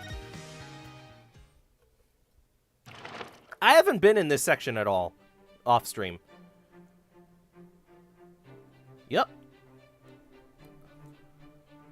Wow.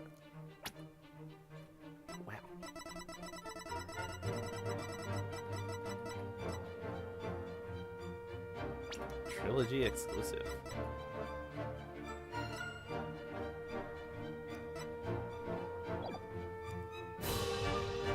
Listen to Godot's theme. Where's...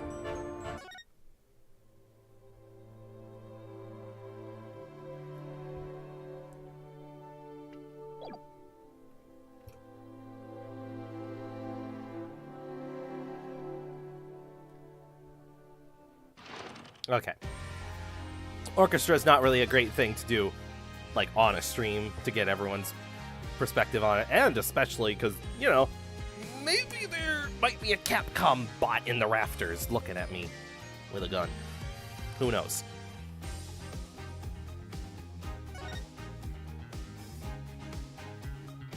Let's check out the art library. Oh yeah, I can set the music when we're in here. Orchestra arrangements. Go.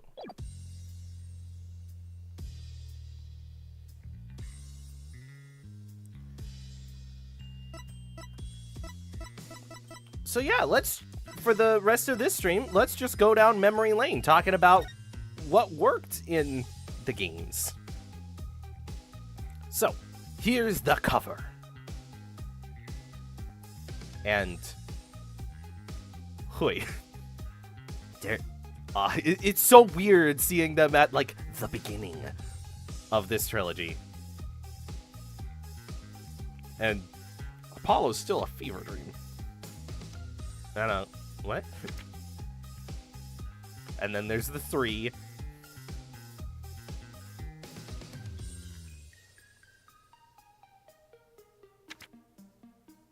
And then this is the actual image for the first case. You got Nick and Shady Smith. You got cards, chips, a court. Both sides. Games. of life or death on each side of Apollo.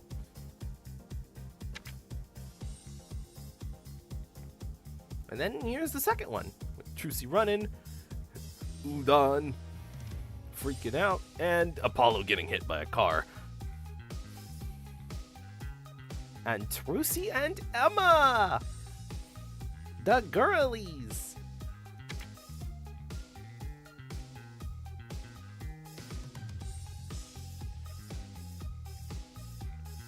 And then this case was very interesting to do, especially with all the other like bandmates. Bullet hair. He's like a full-on shark, and I forget what voice I did for him.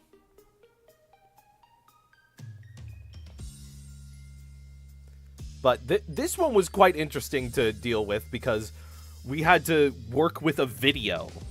There was a video we had to play to look around.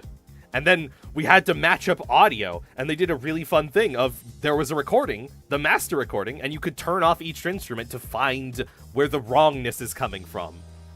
And it was also interesting because it's like Gavin is the prosecutor, but he's part of the case. And so it's just like, excuse me? What's going on? Also, I forgot to mention that in the first case, I do kind of like the twist that Kristoff, the mentor to Apollo, we don't know them much. And so it's not a mega twist for us as the audience, as the player, to be like, oh my gosh, Kristoff was the killer? But how? Because I kind of see it as we're Apollo coming into being a lawyer and what that entails, and that means practically becoming a different person to do your job, to find the truth. And so it's not that shocking of just like, oh, we only have a handful of people here, and Phoenix says it's your mentor, the person at the bench. That's interesting, because now you don't know if that person is lying or not, if Phoenix is lying or not, because that doesn't look like Phoenix. He's in a beanie that says Papa. What's going on? It just throws you into doubt if you've never played an Ace Attorney before, of just like, wait, who do I trust? I've heard about this guy. But if you've played the trilogy, you're like, what has happened? If you've played the Phoenix trilogy, you're like, what the heck happened to Phoenix? What's going on? Why is he saying this mentor person is the killer? They are kind of suspicious. And then this is just, get used to the controls. We're gonna do some wacky things. And then this one. Ooh.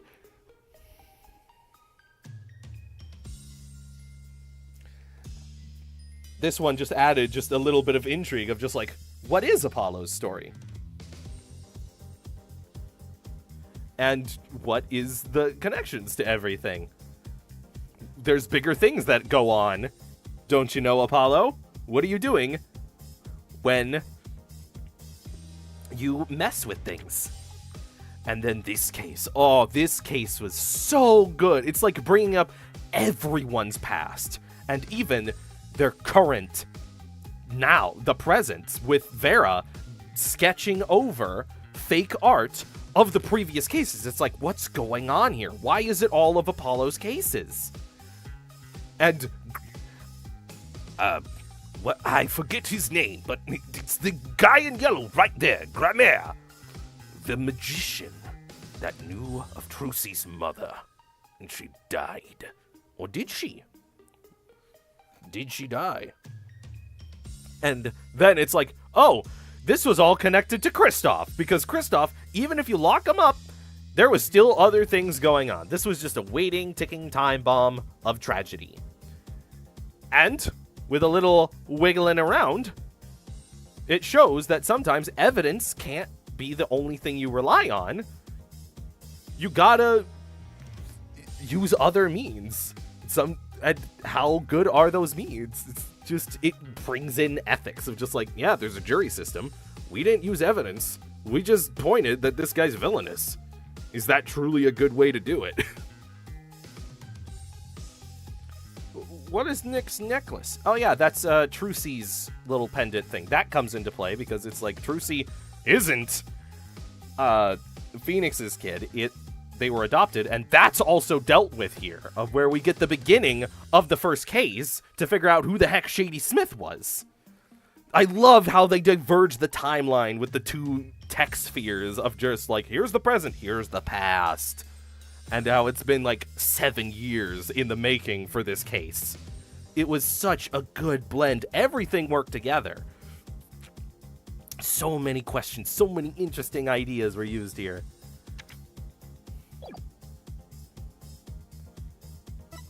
And then how about we just do the same thing with the key visuals of this game, just going over it. Here's everyone. You got Claver. Just off in the corner, because he shows up technically. And it's just like, is this an Apollo game, or is this a Phoenix Wright game? It's a Phoenix Wright game. Claver being there, kind of weird. I mean, if you're trying to get, like, people from... of just like, oh, this is the next game after this one, you want to use as much iconography as you can here. Which then brings up of just like, why isn't Emma here? And it's like, because there's a bit too many people here. You've even got Edgeworth up in the top. You've got Pearl off to the side. And Blackwell. But like, they didn't even intend that. Really? The trilogy thing is retroactive. I just mean kind of from a consumer thing. Of just, you're using as much iconography as you can from the previous game to let people know, there's another game out. Buy it. Oh, look at that. There's concept arts. Honestly, I kind of like this one. This kind of emphasizes the fact of it's a trio. And if you had the blue, the red, and the yellow, it's like you see the little trifecta. This one... It works. It seems like that is what became this. But I like this one with the spotlight on those three. And then you've got all these people in the background.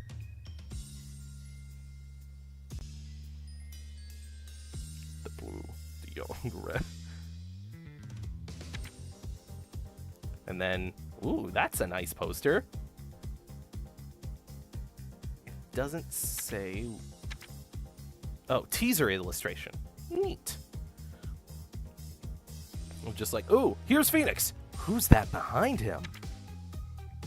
Oh, and here's the rough sketches for that. Ooh, this one. I like this middle one. That's nice. I imagine they went with this one because it's like, it's Phoenix back on the front. He's back in the suit again. This one I like because it's like, it shows Phoenix, but there's something bigger coming up behind him.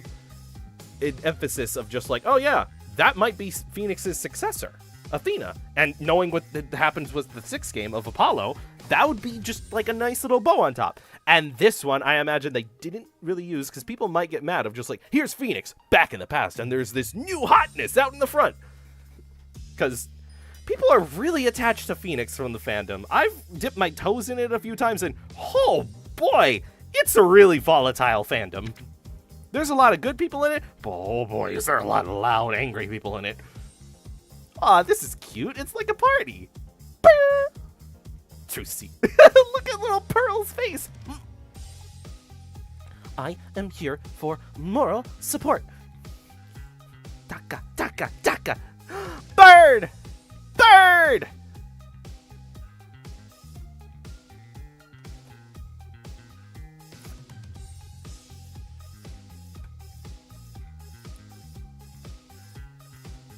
Bird. And look at Fulbright. It's just, hey! Hey! Do I still got Fulbright's voice in me? I guess so. It wasn't that difficult. I knew he was gonna be there for the entire game. But oh gosh. Ugh, his voice is infectious to do. Look at Apollo's face. Huh? What's going on? Athena's really cute here. And Trucy's really cute. Claver's here. Hi. Hi, baby. Octoon, baby. I did something fierce with the choice for Claver. Even calling him Claver. Apparently, his name is supposed to be Clavier. he's clever here. Ooh, this I like. Because it's Phoenix in front. You've got Athena being a good, like, assistant character. I still think she's a very good assistant. And her thing was kind of fun, of just, like, try and get into the head of what's going on. Use emotions. And then the twist at the end of, like, look at the emotions. Where are they? What's going on with them? Just, I love how they slowly corrupted the game over... I love how they slowly corrupted the minigame throughout the story to show how things are changing and how you have to work on your feet. It's so good. And then it's like, oh, there's Apollo. But what's going on with Apollo? Why is he wearing a big jacket? Why does he have an eye patch? Is he working with this weird prosecution guy? What's going on? Why does the prosecution guy have chains? It's so good. And this was apparently on a game magazine. Fun. This was the official visual book. And then, on to the case summaries. This one! Oh, gosh. This was one heck of a first case. Miss Army. Poor lady. Yeah. Why is it always the women who die? That's a joke. But just this was such an intense first case because it's like, okay, what is going on here? A bomb went off and we have to figure out who did it. Was it this little girl? Is she capable of exploding a courtroom? And then the twist that it's a cop, not surprising, but the twist that he's like was nearly found out that he's selling bombs. A bomb went off, and it was like a bomb went off. Yeah. It's a perfect way to describe it. And I can't remember. I feel like we did use the gimmick immediately in case 1. It's just like, oh, here's the gimmick. This is Athena. She's your assistant. We'll explain it later. Go. Then this case. Oh, gosh. This case honestly had me guessing so much because magic is real in the Ace Attorney world. So, are there yokai? What's going on? And then we get the idea of inconsistent testimonies of just like, yeah, if you're too rattled, you can't, testify properly. Things will be weird and muddied. And then the twist of just like, oh, this guy's this guy, right? I was not expecting. And then this guy, the obviously bad guy, but you have to pin me with evidence. And then, the twist of where it's just like, there was fucking nothing in there. The fucking Tanuki man's grandpa took it already. Long ago. Ah!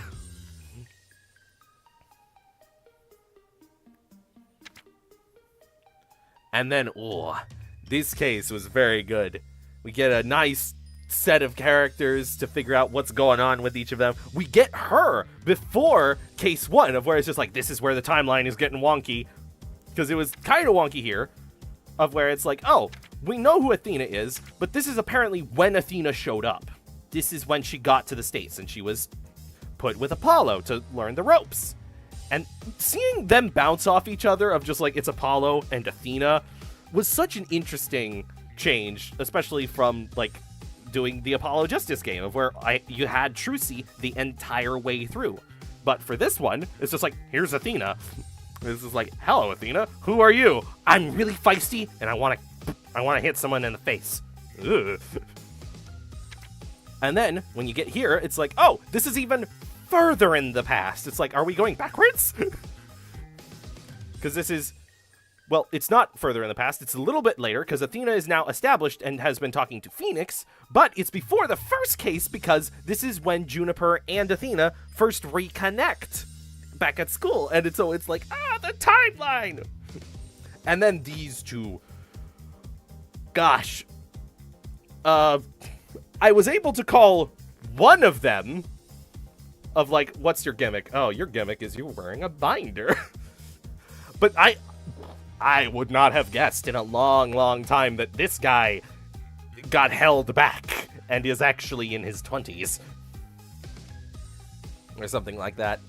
And then this guy, Prof Means, was extremely fun to voice. A very unique character and vibe. And then when he became a Spartan, bent on showing you that the ends justify the means. Very good. Especially morally, of just like, do the ends justify the means? It's what Prof Means did, but then the ends did not justify the means enough because he still got caught. And so is it truly good to do ends justify the means? And it slowly like dawns through the game that you realize that's what it's about. Do the ends justify the means? Was it worth it to kill a guy for a treasure you didn't even know existed? No, you got caught. Was it worth it to become something, a symbol, for others? Well, you're not doing the ends for the means. You're just trying to be a symbol. There's no end in sight there. And do the ends justify the means of killing someone to keep your bomb selling operation operational? No. And then this one. This case is so long. It's 2 cases. And it's so interesting. Of where it's just like, we're slowly getting the idea of like, oh, Apollo's striking out now because he got blown up in the first one. And we see him alive without any of that stuff. Of just like, this is what Apollo was like. He was pretty hopeful. And then in this one, it's like Apollo's there and he's doing stuff, but he's getting kind of like weary in the head of just like, this Prof Means guy kind of sounds right. I don't know. And then he gets blown up and now we're here and it's just like, oh, okay. Why are you like this? Because I think someone did it. So I covered my eye to make sure I couldn't read the tells. And then we got a ton of interesting characters. We got Mr. Starbuck, an astronaut who's extremely depressed. And we got Yuri Cosmos, commander of Space Center. Big man on little Segway. And then we got the robot. Very fun. And it's very difficult to talk about this case without talking about this case. Of where we're trying to figure out of just like, oh, Starbuck, did you murder someone? And then we find out, oh, it was the Phantom. Who's the Phantom? It's this guy. I love, I'm just going to say this now, I love the breakdown that happened with Fulbright. Just the gadgets that came out, the demeanor completely changing, and how everything made sense beforehand. And we got to see that in this case of where when the orca pops out and Phoenix and Athena are both like, whoa, that's an orca popping out. You see Fulbright be like, whoa, okay, that was a bit sudden. It's just like, wait a minute, has this been happening the entire time? And if you look, yeah! When he first shows up here, he just seems like a goofy, unaware detective. And then for this one, wait, was he in this one? I can't remember.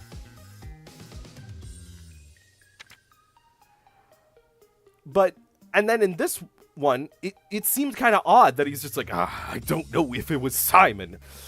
I don't want it to be true. But I need to prove something. Here, take this. I'm a bit hasty. Hey, I found the lighter that has the killer's prints on it. Oh no, it's Athena's. Looks like she's the killer. And just the turmoil of Simon that goes on, starting from Ninetales Vale, of just like, who the heck is this prosecutor guy? And Athena being like, I don't like him. Athena, why don't you like him? I don't like him. And then, did he show up here, or was that Claver? No, Claver was just for the mock trial. Blackwell was here. It's been a while.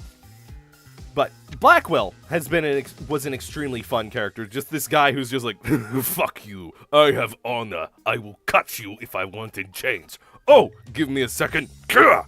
I am out of the chains. And then the idea of playing with his identity of doing the voices, because even though it's my own little thing, it is still fun to make up your own fun and play. Like, the idea that I gave for Blackwell is that he had, like, a face of where he would put on this dark samurai to be the face, the dreaded killer that killed his mentor. But then when he's, like, not as on top of it, he goes back to kind of a British tone. And is exasperated because he's not being that honored guy. I'm just some emo. And then the lady who it's as close as Ace Attorney's gonna get to a lesbian relationship. And my gosh, the motives, the canon, yay! Because she is out of this world! My gosh, it's like, even just not reading between the lines, it's canon lesbians. They were in love. She is distraught when her lover dies.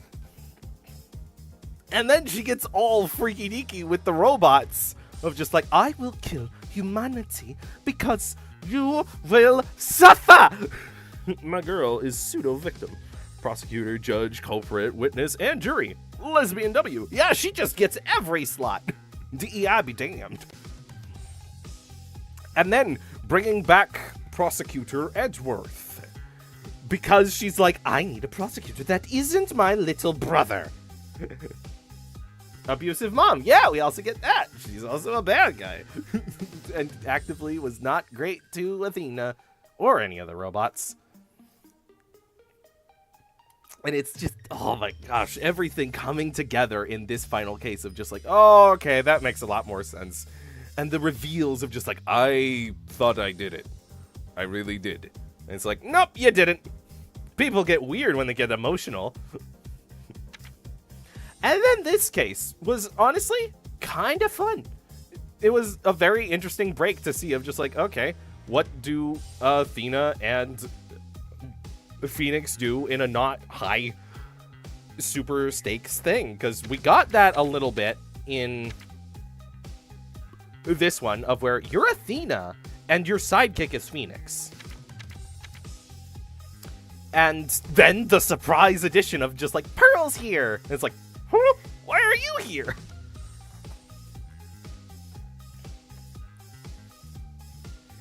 And then I thought I would cringe at this guy. I had a general idea of what he was because I've seen people complain about him. But as the case went on, he got more and more likable in my eyes. And then this guy was kind of fun. Just this extremely exasperated doctor who deals with penguins. And then she, very interesting character. She didn't even really factor in. She was just kind of a conflict that kept on showing up. And then the twist. There's 2 orcas. I didn't see that at first, but I think I talked with my girlfriend off stream one time of just like, I think there's 2 orcas. And then it's like, there's 2 orcas. Or maybe she told me. I can't remember. It's been months. And now we're back at the start. But yeah, this is such a good, well tied together game.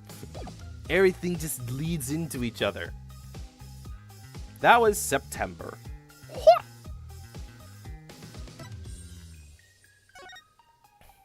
And then game number 6. This one, whew.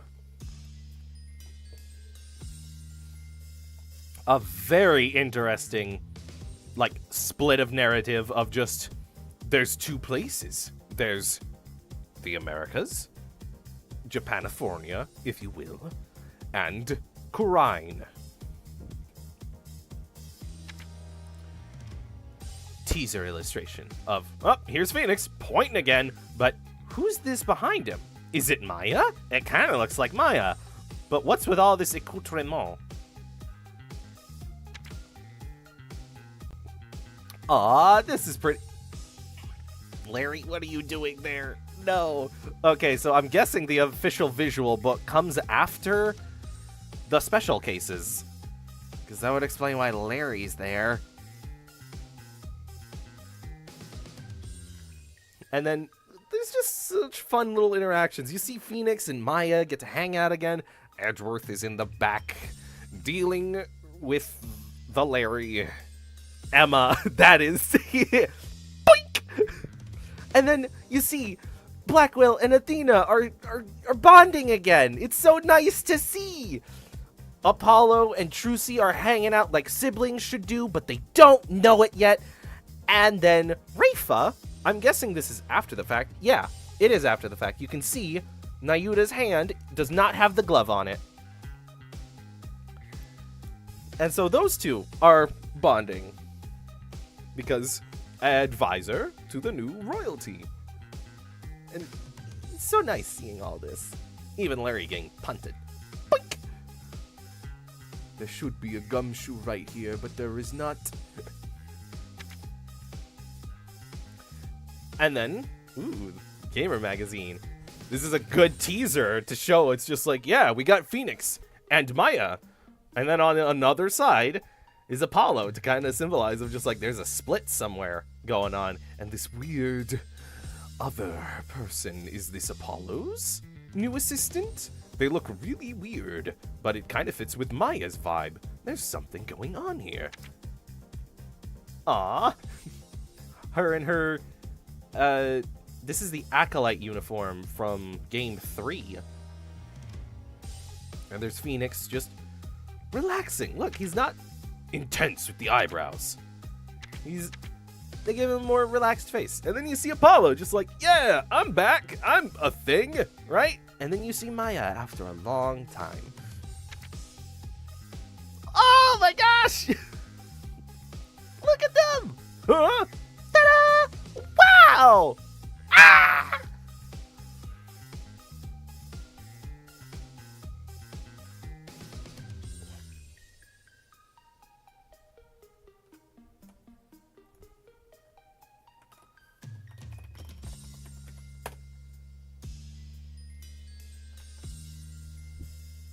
Juicy's magic panties. Remember when it was so awkward to say that on stream? I've come a long way. Kicked out all the children.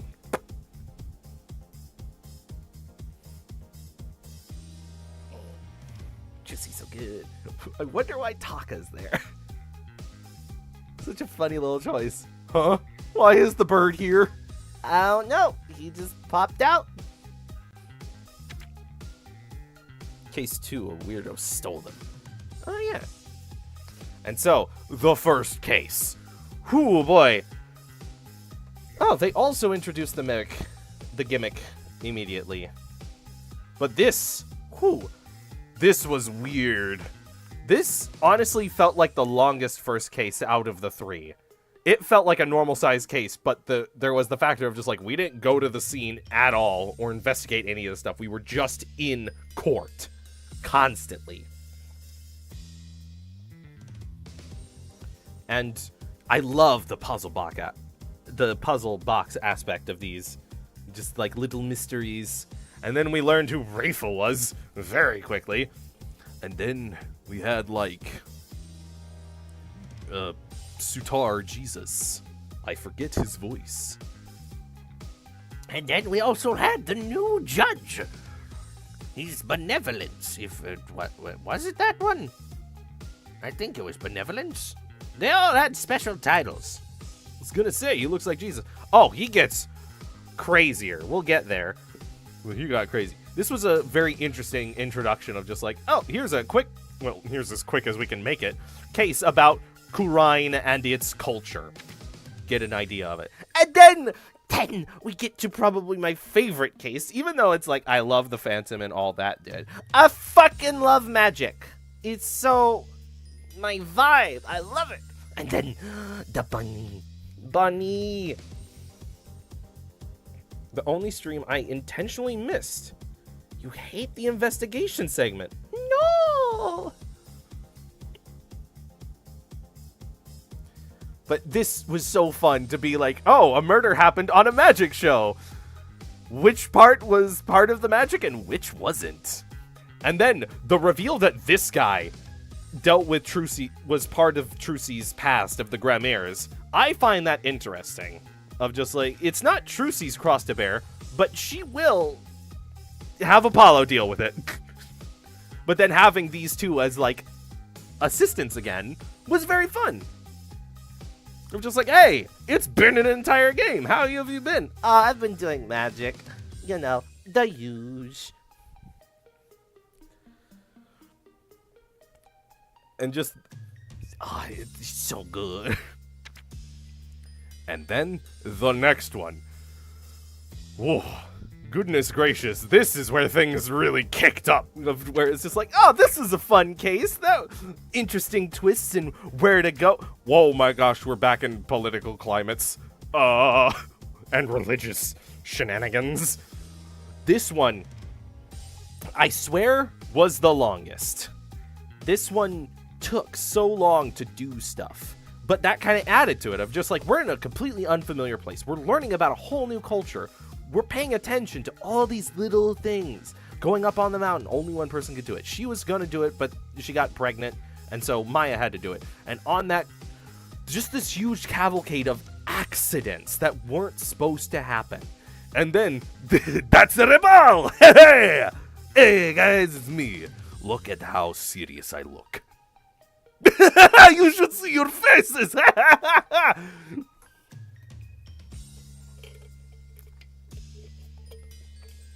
Oh my gosh. And getting the idea of the rebellion without being connected to the rebellion just yet and finding out of just like, this guy was working for the rebellion. What's going on here? And not knowing if the rebellion's a good thing or a bad thing. And then we go back to America for another really short case. With an interesting gimmick, because just like the other one, we don't investigate the location. We're in court the entire time. And this is one of the cases of where I went, I don't like this ending. This is really sad.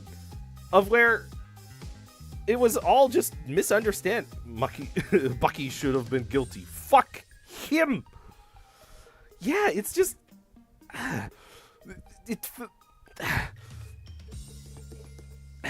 I feel like I had words to describe it at the end of the stream for this one, of how I felt, but it's like, it's a really fun case going through this whole thing, trying to figure out who was where, what happened, certain allergies and alibis, and it's just like, it's like a really tiny puzzle. Women's wrongs! And learning about a little more about these two and having freaking Simon as the bench assistant. It's so funny. Especially how he physically grabs something and is like, you focus! Yes, allergies. This girl, Geiru Tornado, she is allergic to buckwheat, which her father was supposedly working with, but he was actually working with a substitute. But he didn't say anything, and he was going to give the title to this person. This case is so fun. It wasn't her father. I thought... it gets so confusing. It was the guy who was in charge of her dad's estate. Okay. We had this convo. It's been a while!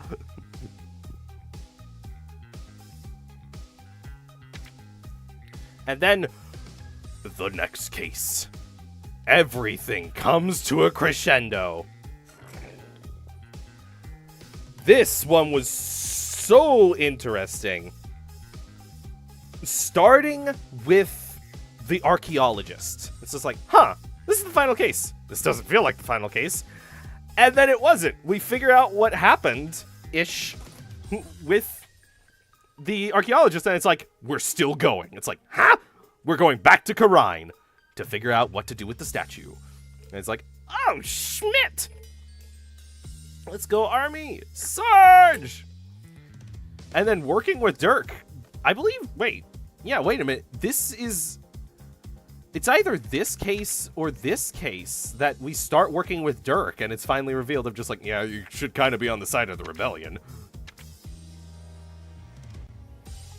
Not 3. So yeah, everything about this game is kind of encapsulated in this one double-sized case. You only meet him at the start of the Army case. Hui. And there is a whole lot of character changes with this, and that's the other thing. Nayuta being at the center of this weird web of wackiness, in my eyes, was redeemed. I know you're going to disagree with that, doll, but I honestly see that because of the position Nayuta was in, it makes sense that all of the times, here, here, here, and here, where Nayuta was being a butt, work. Yeah, do you not see the web? They're at the center.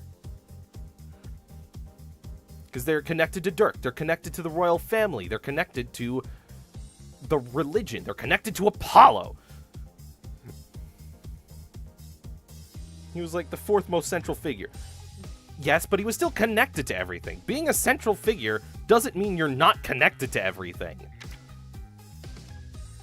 But yeah, it makes sense of why they're an unfeeling butt, because they were in survival mode. They were just trying to move things along, just get everything done with. They were getting called over to the States by Chief Prosecutor Edgeworth for some reason, and they're just like, I don't care. Fucking die. Just, I don't care. Just, ugh. You will go to hell. You will suffer 1,000 deaths. Just get out of my sight. Ugh. And then this case. It definitely was a time travel case. We went back to basics. No seance vision. No anything. We're with Maya, Phoenix, and Miles. And Larry showed up. You don't need to add this to his reputation counter, girl. Time travel, baby! Yep, and it had me in the first half of just like, is time travel real? That could totally possibly be a thing. And we just finished it, and it was a nice little end. We're just like, yep, the Ace Attorney gang, even after a giant rebellion and stuff, Phoenix now in, not Phoenix, Apollo now staying in Karine to help with their legal system. What's it look like without Apollo? And it's business as usual. It's not a super complicated case. It is tedious because of a certain butt. But it's just back to basics. It's a fun one, kind of like this one. Honestly, wait a minute. Karine. The 3 non-Karine cases in this, one focuses on Apollo, and one focuses on Athena, and then the final one focuses on Phoenix. And so, it's like, this is what they're like in just a normal court, wacky Ace Attorney world setting. And it's good. Oh, we can enlarge it? Neat.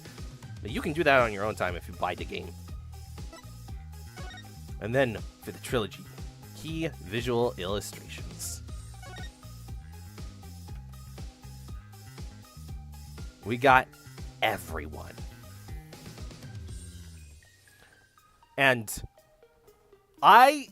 this is the art that is on the Steam page. On the Steam library. And so, well, not exactly. It's a bit shifted around. But I saw this the entire time. Every time I booted it up, I saw, like, practically from here and the 3. And I was, when I played the first trilogy of Apollo, it's like, okay, know who Claver is now. saw Emma. Who the heck is this person and who the heck is this? And then when I saw them in the second game, it's like, okay, so we're dealing with them and them. So that means this is the third game. I wonder what's going on there. Ooh, what's going on down here? Oh. Oh, is this the Phantom when the face cracks? Oh, that is Dirk looking straight at her. And there's Apollo's dead boyfriend looking at the moon. Just a little bit of everyone here. He's so damn adorable. Ooh. You can go in.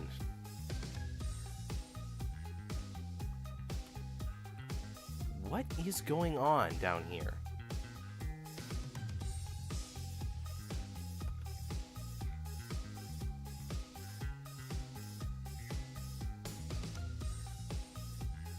Oh, this is Aura! Look at that! It's her glasses with the nut right there. It's Aura looking off. Oh, and there's Taka.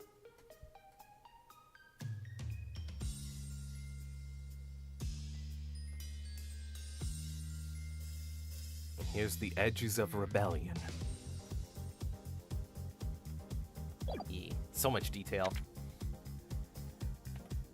And then there's this Mr. Hat. So fun. Look at Emma.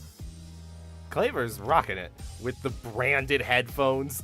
Does Claver own anything that doesn't have his insignia on it? And then there's Kristoff. It's so interesting that I imagine this one was made for the first game. Yeah. AJAA commemorative. Yeah. But in the grander scheme of like looking at the whole, we get to see all three of the... We get to only see two of the big villains on here. We only see Fulbright and her. I forget her name. We do not see Kristoff at all. And so I want Garen. And so I wonder if that eye is Kristoff down there.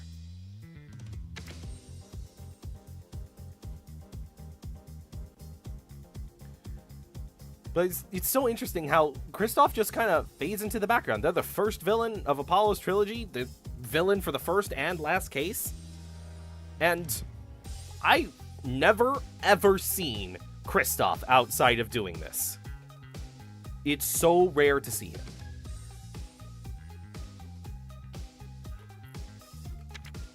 Is blonde, is him. Well, no one likes him. How rude.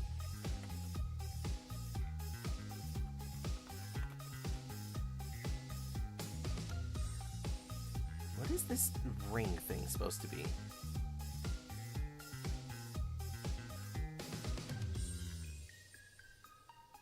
I guess it could be Kristoff? And it would be kind of a funny little thing of just like, oh yeah, he's a villain, and he's literally behind everything. It's Juniper Sunflowers. Oh. And then, oh, you saw that I immediately, when I got this one, it's like I changed the menu to be it. It's so good. Look at this. I want a little fighting game. It'd be so fun. And look, Franziska. The only mention of her. She got a mention before Gumshoe.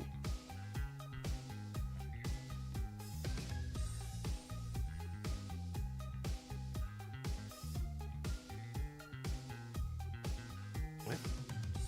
There's a hand in front of the face. You can slightly see a smirk behind it.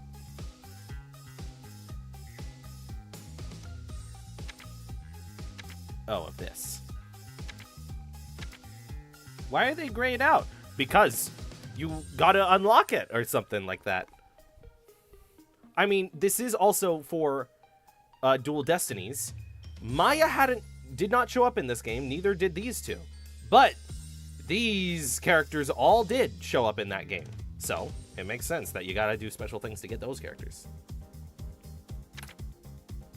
And then this is what we just got for completing the the special case of the third game. Look at them, two girlies. This art style reminds me of something. It's making me think of Popeye?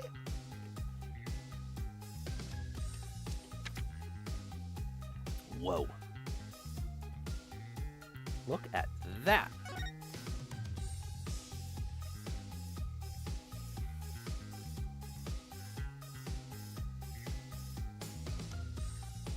That's one heck of an art style. Super laser! Piss. Really? Really, Ibby? Really? So cool! I mean...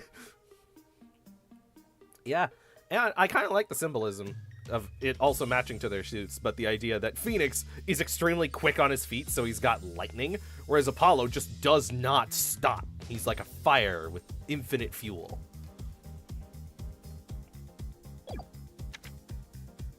And that's the trilogy commemorative. Yeah, we got bits of the whole trilogy. You got Apollo and Trucy and Emma and Claver. You have Blackwell for the second. Huh. Blackwell's all there is for DD. And then there's Nayuta and Rafa for game number 3.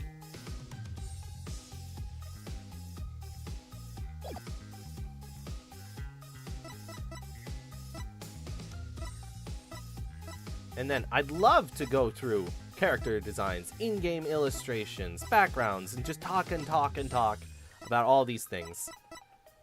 But I think time's about up. If you want to see this, get the game for yourself. Support the official release. I got this on Steam.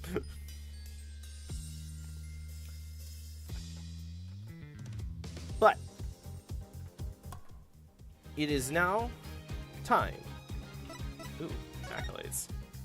Oh. Oh, I didn't get some of them.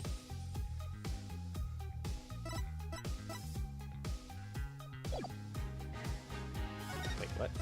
Check progress. It gives you specifics. Fun. I wonder why it says no story.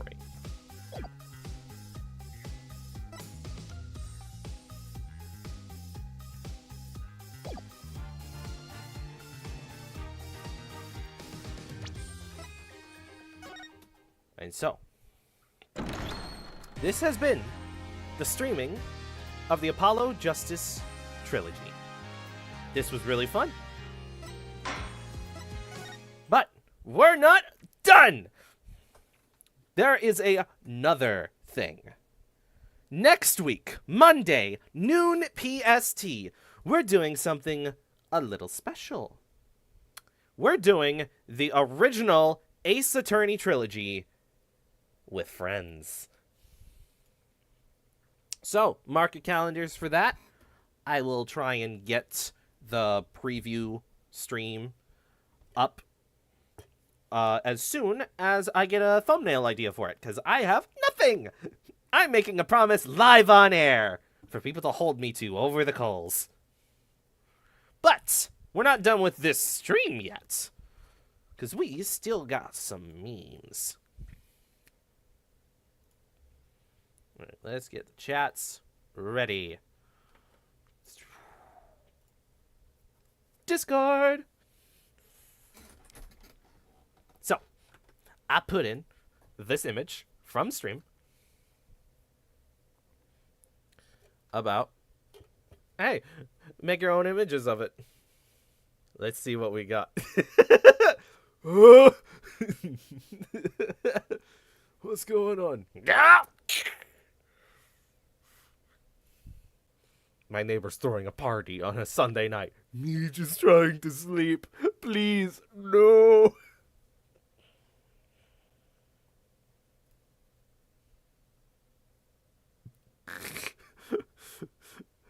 What? Why Optimus? Is there context to this one? Why Optimus? I can tell it's Optimus because I can see the flames.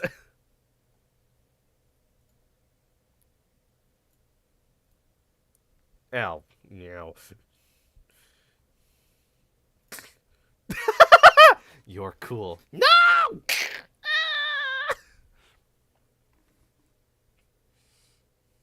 I've been mortally wounded. Look at my ear.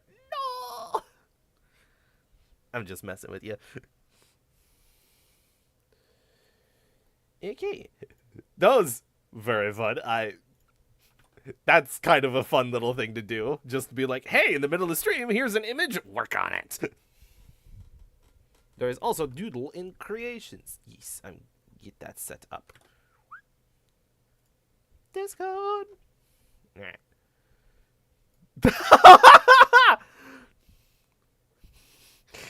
Bomb a la cartoon. This is a train. Marshy coming for that spoon fork. No, you can't have my spoon fork.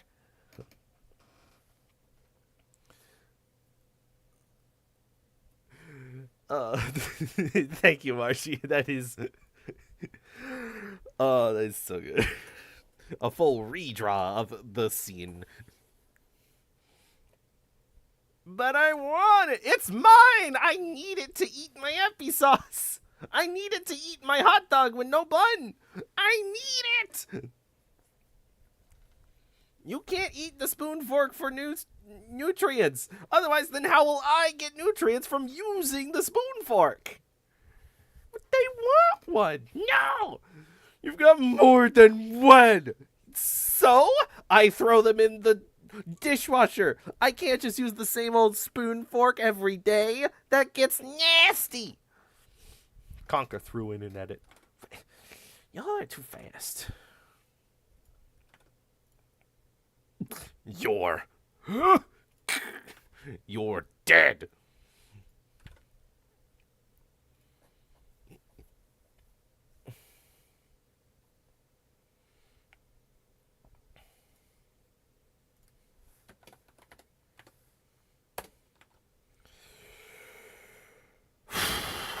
Well, this was fun, and we're still under 3 hours.